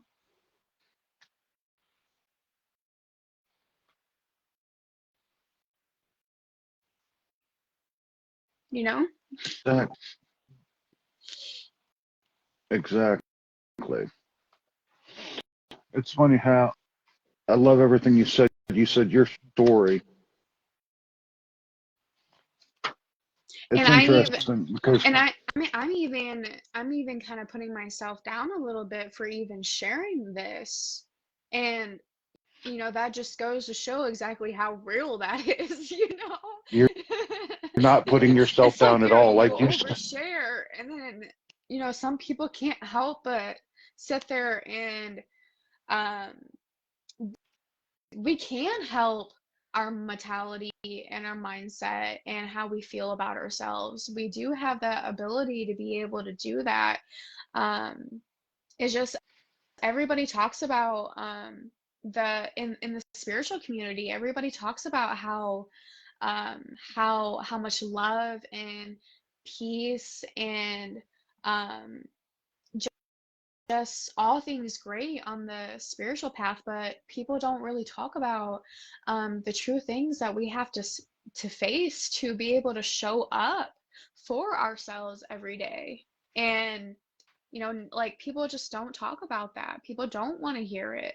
And I know that we all have a choice to burst ourselves fully, um, to be able to take up that space. That is a choice that we make. But the reality of it is, it's not an everyday process, or it's not an everyday um, occurrence where you're going to feel so confident and so liberated, and so it's just not easy always um, to be fully um, it takes so much strength and so much resilience and so much accountability and so much um, dedication to be able to be that. You know what I mean? Like it's not, yeah, you can sit here and just make the choice, but for somebody that has been made to believe and to know that things are not safe. It's not really safe to be you. People that there's real life people that really generally believe that deep within them, and that is something that I have struggled really expressing to other people, because there's times where I feel foolish for holding myself back.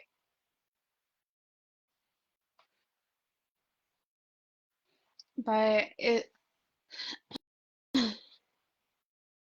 I feel like something's really trying to really come out through this, but I'm not, I'm sure we'll get there. So I apologize for me, like, drawing it out so long. It's all right. Take as long as you need to draw it out. It'll come to you. Don't force it. As I tell people, as I tell my clients, don't force it. Let it happen naturally.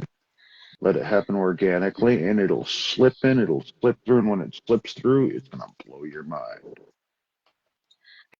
I know on my path specifically, and like I said, this sounds really foolish, but so I've been working on myself for like um really deep in it for about 5 years, and it's been a long process.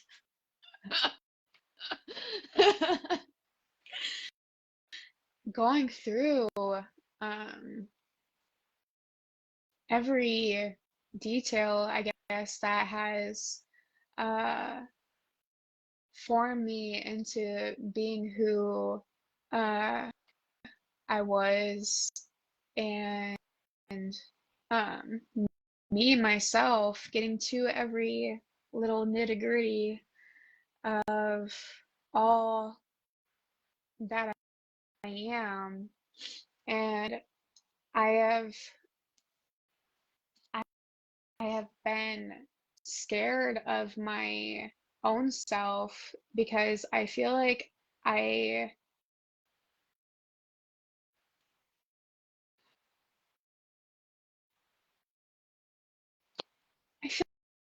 I just kind of know things about myself on a soul level, and um I think it has scared me.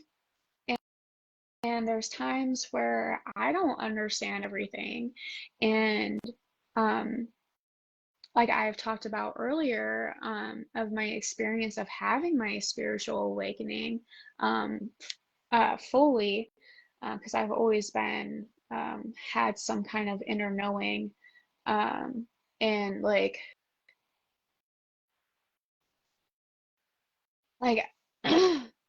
there's times like when people talk about having like in it, if they hear voices or whatever, but like mine came through my own thoughts. So like I had like an inner voice. It was coming through my own thoughts and my own feelings. um and we were talking about this more personally a couple days ago, where um I've I felt like people used to see right through me. I felt like that for um, like all my life until I became more awakened and um, see more of myself now and know more of myself, and I'm connecting more with myself now. But I used to always like feel like when people would like look at me, it's like they would look like right through me. It's like they weren't like looking at me. Um, and the more I have like connected more within myself, I have noticed that like now I can like really connect with people, like people like really see me more now that I'm more so seeing myself. And um I feel very magnetic. I am very magnetic. I've seen my thoughts come literally in fruition right in front of me without me even trying to manifest or anything. I would just think like, oh, this would be cool in my life. Or if I have like, I subconsciously, obviously I'm doing this all subconsciously because I'm not meaning to manifest these things, but I would like maybe think something would be a good idea for me. Or if I want something to help me evolve, something's going to be presented in front of me where it's going to help me move forward and progress more, um, for me to address um, the emotion um, to come up. Um, like I am really grateful for me feeling like I have to make myself small, and feeling anxious for um, really, really being myself, because that is just like an open door for me to even love myself on such a deep level. It is unreal. Um, because if you think about love is so infinite, and love comes in so many different forms, and love is everything. It really is. And um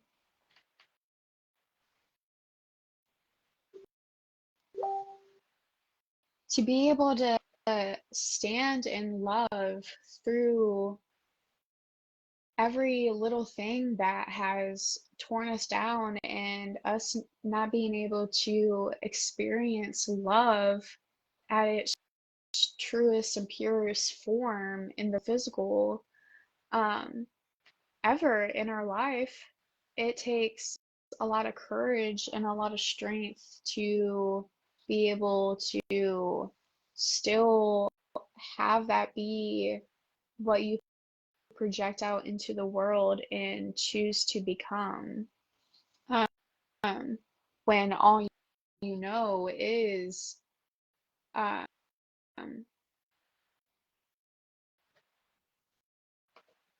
hurt and um,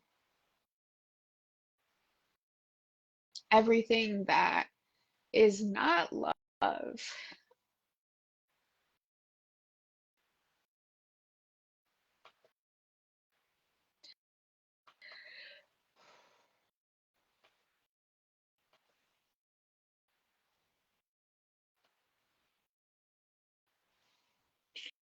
Take your time. Nothing but time.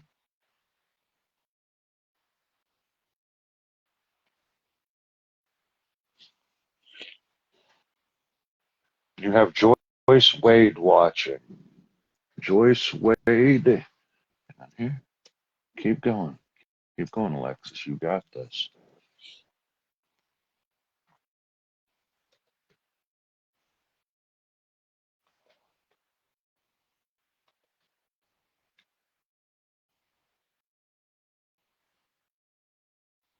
You got this.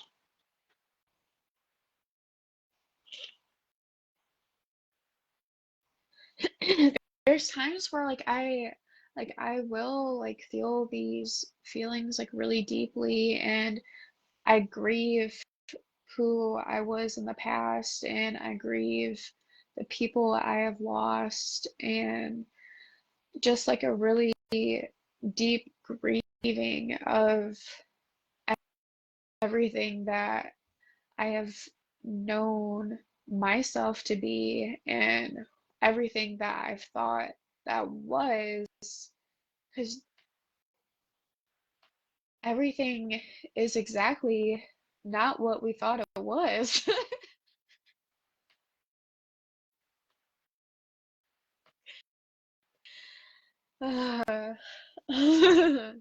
You're making sense, though. You're making enough sense that it's not where you're running around going, you're not running around going, morphine, morphine, thorazine, thorazine. You haven't got that bad yet, but you are making plenty of sense. Even the most insanest of the sane will always understand what it's like to be insane. Well, thank you. I'm happy it's making sense.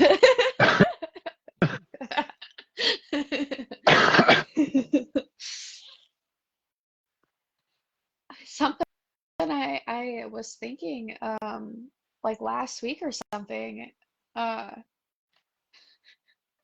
it's so bizarre.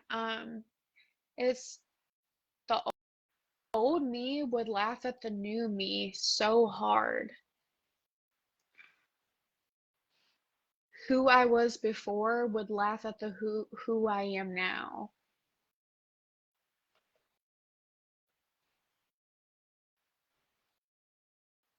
And why is that? Why would the old you laugh at the new you? I think it's like, I had to sit there and like ask myself when that thought crossed my mind. Um,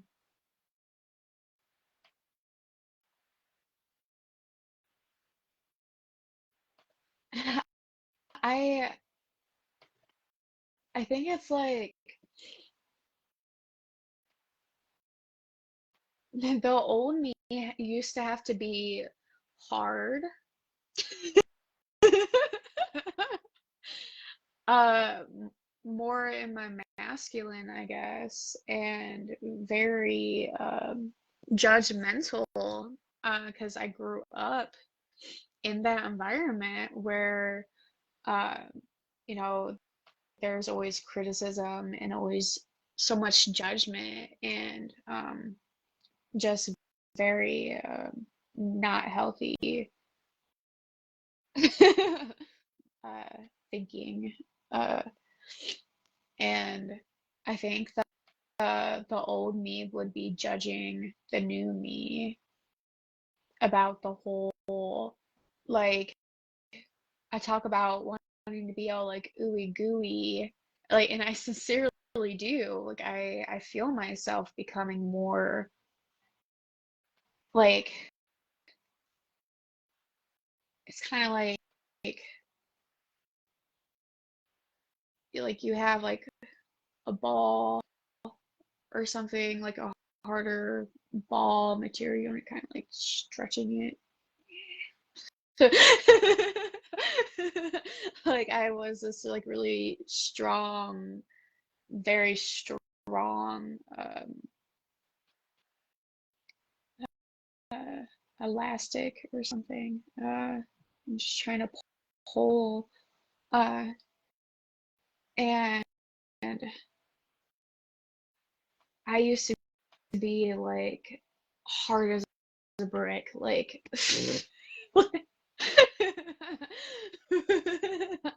like I had every wall, every barrier, I had every um I was angry at the world all the time. It was hard for people to really sit and have conversations with me because I was not very patient and not very understanding, and I had very close perspective on things. And for me now, I can sit here and listen to something that will trigger me, and I will feel the trigger and I can remain calm even in times where I feel myself being inflamed. Because at times I do feel myself still Not very often now. It takes kind of a lot for me to get like really angry. And well, it's not really angry when I feel it now. It's like I'll feel myself fueling up and I can like I can kind of keep my mouth shut, but I have with my ex, uh, I I did really go off on him. Like I flipped the fuck out on him, like like 2 or 3 times. Um, I was highly emotional and I was very upset. He hurt me very much through our experience. And it wasn't even just the fact that like he um tried involving a third party twice, but um more of two that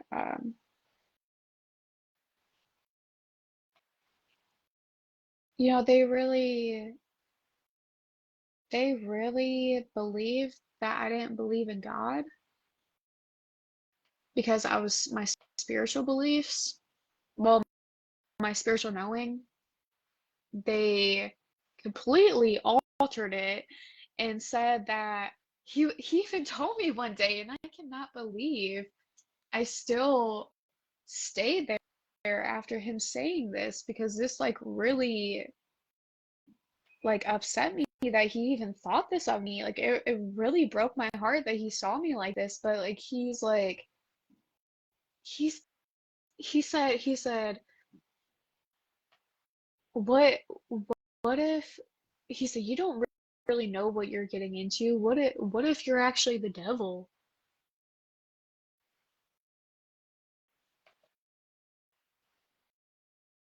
Oh Like shit. how in the world like I am literally the most loving and supportive and understanding and loving individual that I have ever really met in my life. I have the biggest heart. For him to even like see that in me and believe that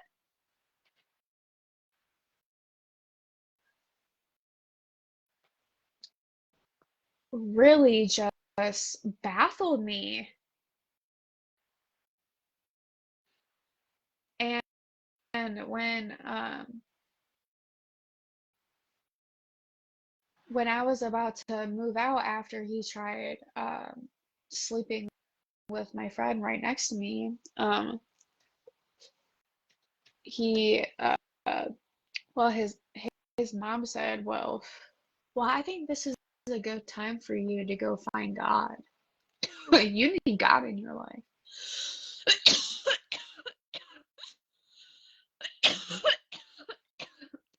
That's how my face was. I'm like, you're really telling me that? But I didn't say that.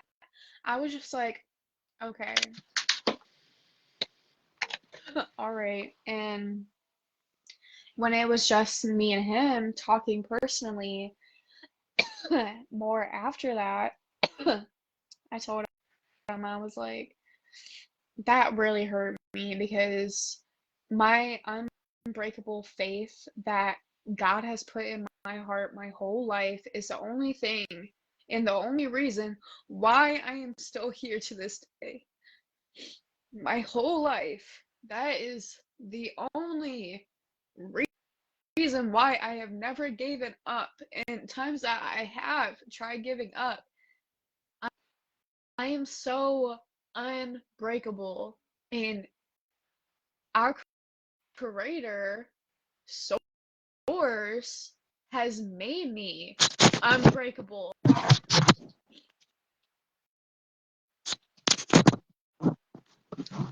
And there's times I really sit here and feel like I'm broken. Do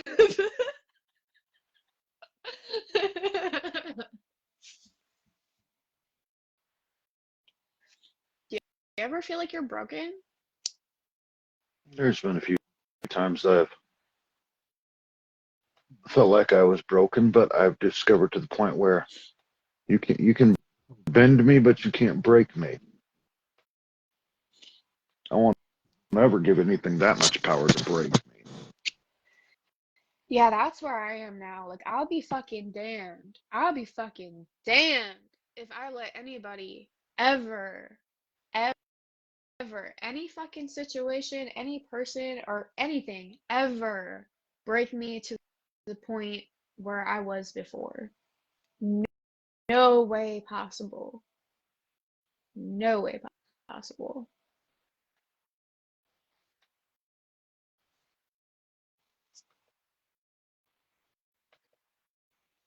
I'm not ever going to give anybody that power again.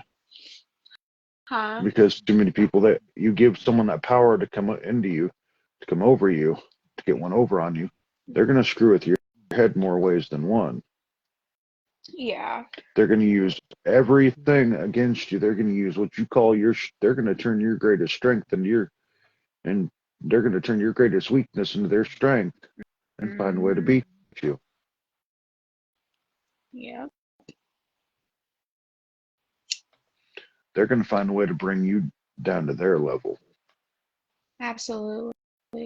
And like, I want to make connections, but like, I'm finding it so like, it's not really hard to find connections, like to have a connection with somebody, but like I'm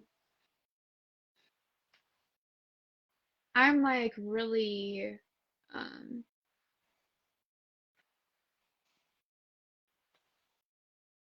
weary, I guess, of who I give my time and energy to. As you should be. Yeah. Which before I wasn't really too cautious with it, I guess. I would just like settle and just be there out of love, obviously. I feel like I wouldn't do it because like I'm just randomly there. Like I chose to be there out of love, and like I had no idea what love was. And I thought like love was different with just my recent ex, but like the fuck was that?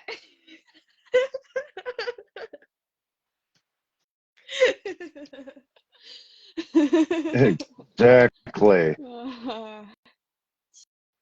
Seriously, like the fuck was that? Um, I was wondering when but I was wondering when that black woman was going to start coming out again. That little ghetto woman. Waiting for it.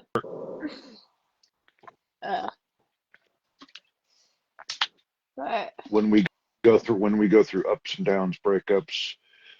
Willy Wonka said it best: sideways, byways, tryways, kaiways, every which way. He goes, it's interesting how it is true. When we go through breakups, we don't know how we're supposed to be. When you go through a breakup, you're not sure how to rebuild yourself. And I wanted to touch base on something you said. okay. Let me find it again. Let me find it here.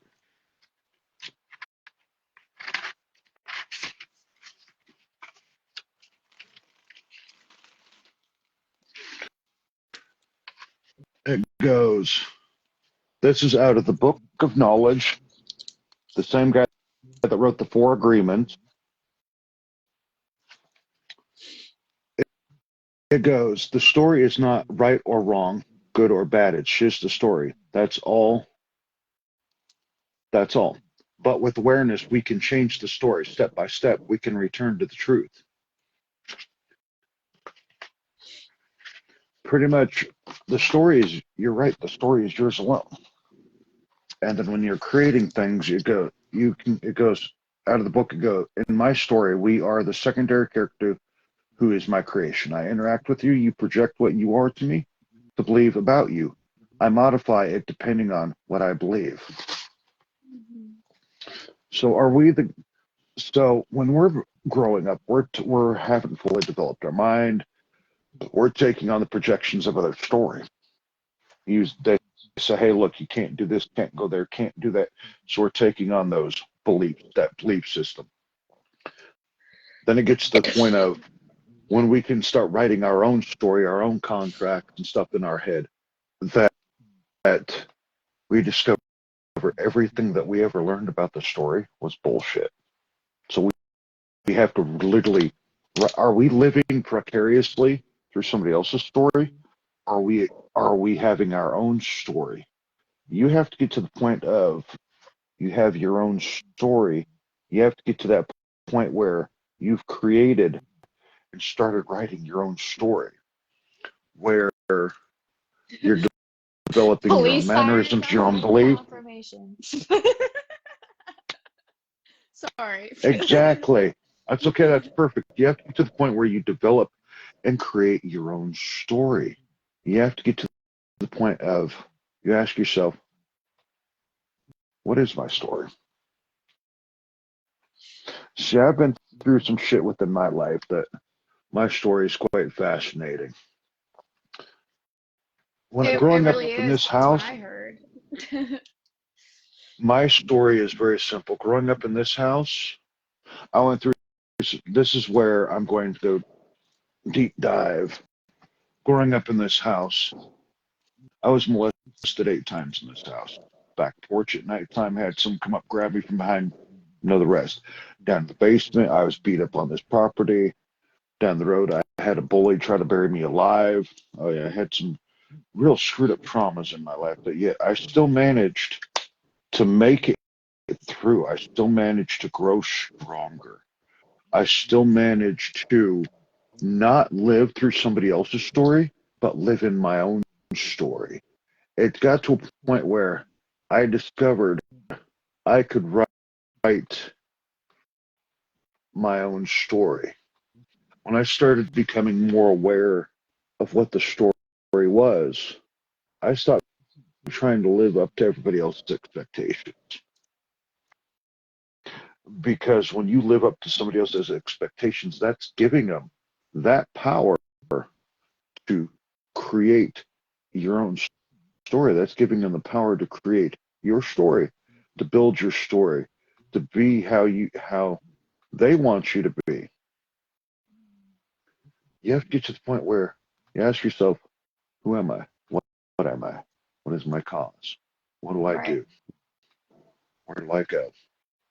You have to start writing your own story. You have to start building your own. You have to start creating your own, figuring out your own self-worth, figuring out your own value, what you're meant to do. Mm-hmm. You get to the point of you ask yourself, what am I here to do? And when you can get to that point of not living up to everybody else's expectations and saying, look, pretty much I'm not living the way you want me to live. You can suggest, but it's like an opinion. Opinions are opinions. Opinion. My grandpa used to say opinions are like assholes. Everybody's got one. Right. I was like, what the hell? My grandma was like, Raymond. He's like, what? It's true. He goes, he picked up a water bottle one day and said, okay, what do you see, Joe? I said, a water bottle. He goes, okay. He goes, what do you see it as? And the water was like, right here. I go, one little drink was taken out of it. He goes, okay. He goes, was the drink taken out of it? Or what? He goes, or was it taken out of the drink? I'm like, huh? Huh? I went, what What? the? He goes, I was like, what? He goes, okay. He goes, it makes sense. He goes, I'll show you. He goes, was the drink taken out of it or was it taken out of the drink? And I'm like, that's the thing. Think about that. What I'm like, staring at the bottle, I go, okay. You open the bottle up, you drink it. Okay, you take it. I looked at him, he goes, you got it. And I go, well, I go, in order for you to take take it out of the drink. I go, you have to be able to figure out you have to figure out the conundrum, how to open it.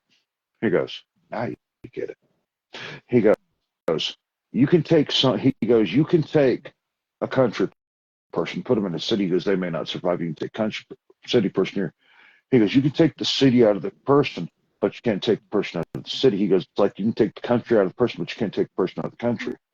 He goes, you're going to have those pieces of someone always in the midst. He goes, you're always going to have pieces of us somewhere. He goes, you can run and hide all you want, but you'll never be able to run from who you are, because you'll never be able to run and hide from yourself. Mhm. He goes, so therefore, are you really taking the bottle out of the bottle? I went, no. Because exactly. Yeah, this time in my life, I feel like for the longest time, me being scared of my own um abilities is like no longer feeling safe anymore. Really, I guess like it's not really feeling like it's really helping me anymore. Other than it's feeling like it's more so becoming a burden to me now. Um, holding back. Um, and, and I don't even know what it fully consists of. You know, I feel like I'm on this path of really getting everything out of me that I've ever known of myself or anything, and getting everything taken from me. And well, not taken from me, it's renewal after renewal after renewal. Like that's a better way to put it. It's not getting taken from me, like it's just starting over. Like I've done that like a few times, and it's like it like shakes things up within myself. Like I always like feel myself changing and shifting like through these like different um experiences. And I for the longest time I was like really trying to run away from myself for the longest time. And I'm not sure like what um really got me to develop that, but I can like I guess I have an understanding about it because like talking with my older cousin that's like 2 years older than me, she said that our family really we didn't have any emotional guidance or any way to navigate through anything. Like they didn't really teach us anything. Um, and it just like made a lot of sense to me, like talking to my cousin about things, and then helped me have a grander understanding of how I have developed some things that I have over time. Um, so I really like that, um, what you were saying. Which one? What you were talking about before I said what I said, because I was going hand in hand with what you said, but now The I kind of bottle? forget what you said. But yeah, the bottle, yeah. I asked somebody that the other day at the store. I picked up a random bottle. I took a drink. Of course, I paid for it. I asked the guy, I got a question for you. It's going to fuck your mind up. He goes, okay. I says, what do you see? He goes, drink taken out of the bottle. And I go, well, okay, drink was taken out of the bottle. He goes, yeah. I go, or was the bottle taken out of the drink? He goes,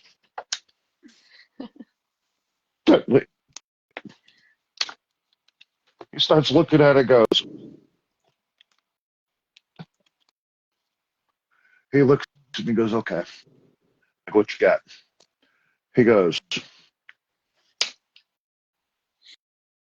ever see The Matrix? And I go, uh-huh. one of my favorite movies. I own all three. I go, I own all four of them. He goes, okay. He goes, the scene with the kid with the spoon. I'm like, ah, okay. Scene with the kid with the spoon where where they're trying to figure out who the one is, got all these potential people that could be the one. Mm-hmm. And the kid looks at Neo and goes, you have to realize you're not, he goes, the spoon is not actually here. He goes, the spoon, he goes, it would be impossible to bend the spoon. He goes, you have to remember, the spoon is not bending. You are bending. And a guy told me that, and I go, I'm going to blow your mind. He goes, what's that? I go, the question is the bottle really here in my hand? He goes, he looks at me and goes, I go, is any of this real that we're in? Or are some of us that are awake enough realizing that we need to pull out of the matrix? He goes, oh, fuck. He goes, he sat there and stared at that bottle, went out on his break and sat there and stared at that bottle I drank from. He goes, the bottle's not here. He goes, it's not so much the focus of the bottle that's here. He goes, it's more focused on why are we here and what are we actually doing here? And I go, that part. He goes, it's not the fact that we go through life half awake. He goes, it's not half asleep. He goes, we don't always go through life being fully aware. It's like he goes, we get so used to people beating us down, taking advantage of us emotionally, pushing us around that it becomes second nature, second style of thinking. He goes, we get so caught up in the construct of what others want us to think that he goes, they're writing our story. He goes, it's like when we're in a relationship, we break up. He goes, of course, breakups are going to hurt. He goes, but when you're in that, he goes, when you're leaving that relationship, he goes, why did they really leave you? He goes, or did you leave yourself within that relationship? And I went, oh, damn. That's a good one. that when that was a good one. Did you leave? Yeah, that is a good one. He goes, did they leave you, or did you leave yourself in that relationship? Or did they feel that they had to leave you because they loved you so much that they had to go still work on themselves? He goes, Grant, you broke apart. He goes, they loved you so damn much that they had to go work on their own self. They had to go work on their own shit. That he goes, you didn't lose them. He goes, you lost him for a time being. He goes, or did it get to a point that they felt they were starting to lose themselves in the relationship to the point where they could save themselves is by breaking it off with you? I'm like, oh, fuck. I was like, that kind of fuck, that blew my mind. I'm like, so I've been thinking about that one throughout the day tonight for the last couple weeks, last 2 weeks. I'm going, I was distraught as hell, and I'm going, did they love me that much that they had to leave to go fix themselves to get their life back in order? So when they return, or if we decide to return back to each other, that we can become whole again. Because the old saying, there's an old adjective, a riddle that was given to me years ago that I still tell people, it still kind of blows their mind. Okay, you're in a completely square room. You're in a completely square house. All that's in there is a table and a chair and a mirror. Window, you can see outside, but you can't get out. Everything you need to get out of there is right there. There's no door, though. How do you get out? That was asked to me by my psychology professor years ago, and I was like, I stewed on that one for a long time. How do you get out? Seriously, completely square room, no door. You have a window. You can't break the window. You have a table and a chair. That's it. Oh, the ceiling. You Well, can't get through the ceiling. no. Okay. What happens when you break a table in half? What do you have? When you break a table in half, what do you have? Two halves. What happens when you put a table together? You have a hole. Mm-hmm. I would say, well, you have See, your brain, tables. You break two when you take it when you break a table in half. What you get two halves. You put together. You have a whole. Mm-hmm. It's one of those brain teasers. It's kind of like two elves on a shelf. Two elves sit on a shelf. Two elves are on a shelf. Frog's on the ground. The elf is staring at the frog. The elf is thinking. The elf is deciding whether or not he's going to jump off. How many elves are left? Hmm. Two, because only one decided to jump off. He hadn't done it yet.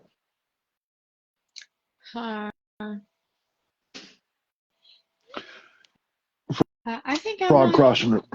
Oops, sorry. Go ahead. I think I'm gonna get off here. Actually, because I think I'm gonna eat dinner.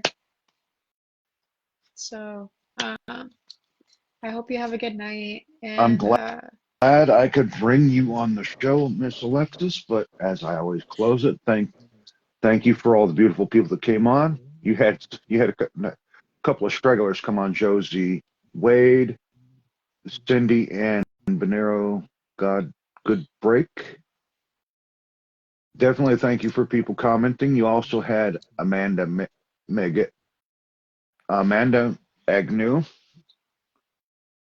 Tammy Earl, Joyce Cole, Corvante, Crystal Hammond, Canal Mule.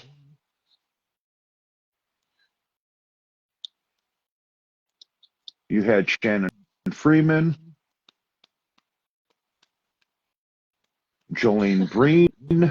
so much. Lord, you had quite a few people watch. You had a lot more people watch than you thought were going to watch. Yeah. I do have a question. I have a request.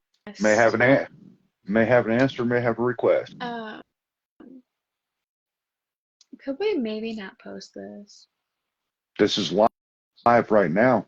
I know it's like live right now, but could we maybe just like delete it after this? Like when it goes to like okay, so when you get done with it, you can share it or you can delete it.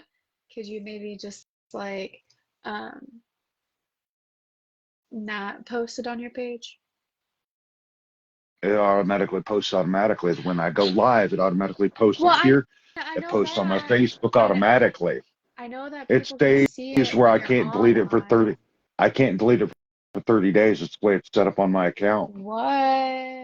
Well, I have to look up it on my phone to figure that out because I don't know if I want this posted. Like, I Look at don't how want it. many people watch. I know how many people already saw it already, and I'm okay with that. But like, I don't think I want it like fully out there. What do you think? I don't know. It's already out there. Well, I already know it's already out there because we are live right now. I was checking where you saw me looking But over on my computer. I was looking at how many people watched, and there was quite a few of them that have watched that have shared it to other people. So this has already made it out there. It's already been shared at least. well, Let me this get over goes to to show here. that I'm scared. This right here. Get over to my page here.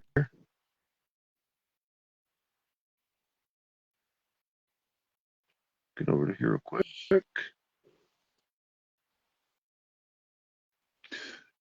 You've got 40 comments, and it has been shared looks like about 47 times it's been shared.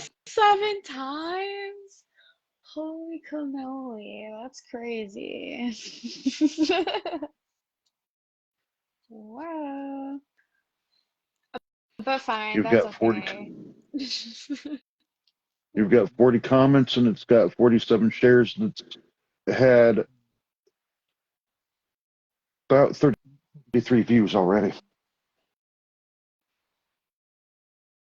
That's impressive for, yeah. So now knowing all of that, you actually, look, you had people commenting up a storm. Corey, Joyce,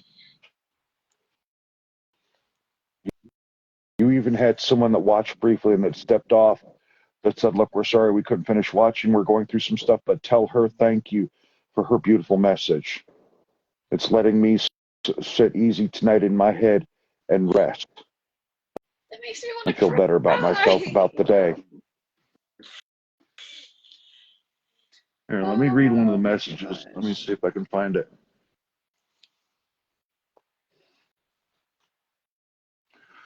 Rachel Reva, she goes, I watched some of it. She goes, it's been a rough day for me today. A multitude of things. I've been asked to sit and relax and trust in the message. That was her directing it toward the show. You even had Corey privately. He'd sent a message saying, tell her thank you for everything she's saying. He goes, right now I'm going through a rough patch, but tell her thank you for her words. Well, you're all welcome. It's good to So be look here. what you did. You helped a lot. You've helped a few people. Well, thank you for having me on here. Knowing all of that in those messages I just read to you. Do you want this kept up? Yeah, we can keep it up. Because once I put it on once I loaded up YouTube, TikTok, and Instagram, sky's the limit. Because I get more views over on TikTok than I do anything else. I have 1,000 something odd followers over there. Okay. There's going to be no editing. Everything is going to be raw. I don't edit. I don't cut nothing out. I let it be. Okay. That's all right. Look at how many people you actually broke through tonight. Very proud of you, Miss Alexis, for coming on, being raw. Thank Definitely. Now, as I like to close out the show with people, it's been definitely amazing. It's definitely been raw. And like I always tell people, truth is always out there, and guess what? I mean, you just heard it straight from the truth. You just heard the straight truth from Alexis Sykes. She's an alchemist and a conscious creator. And Thank you. she is very, and I see her as that can be an emotional alchemist that can help people.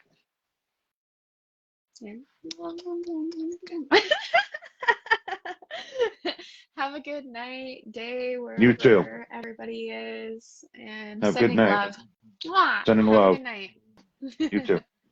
Bye. Bye.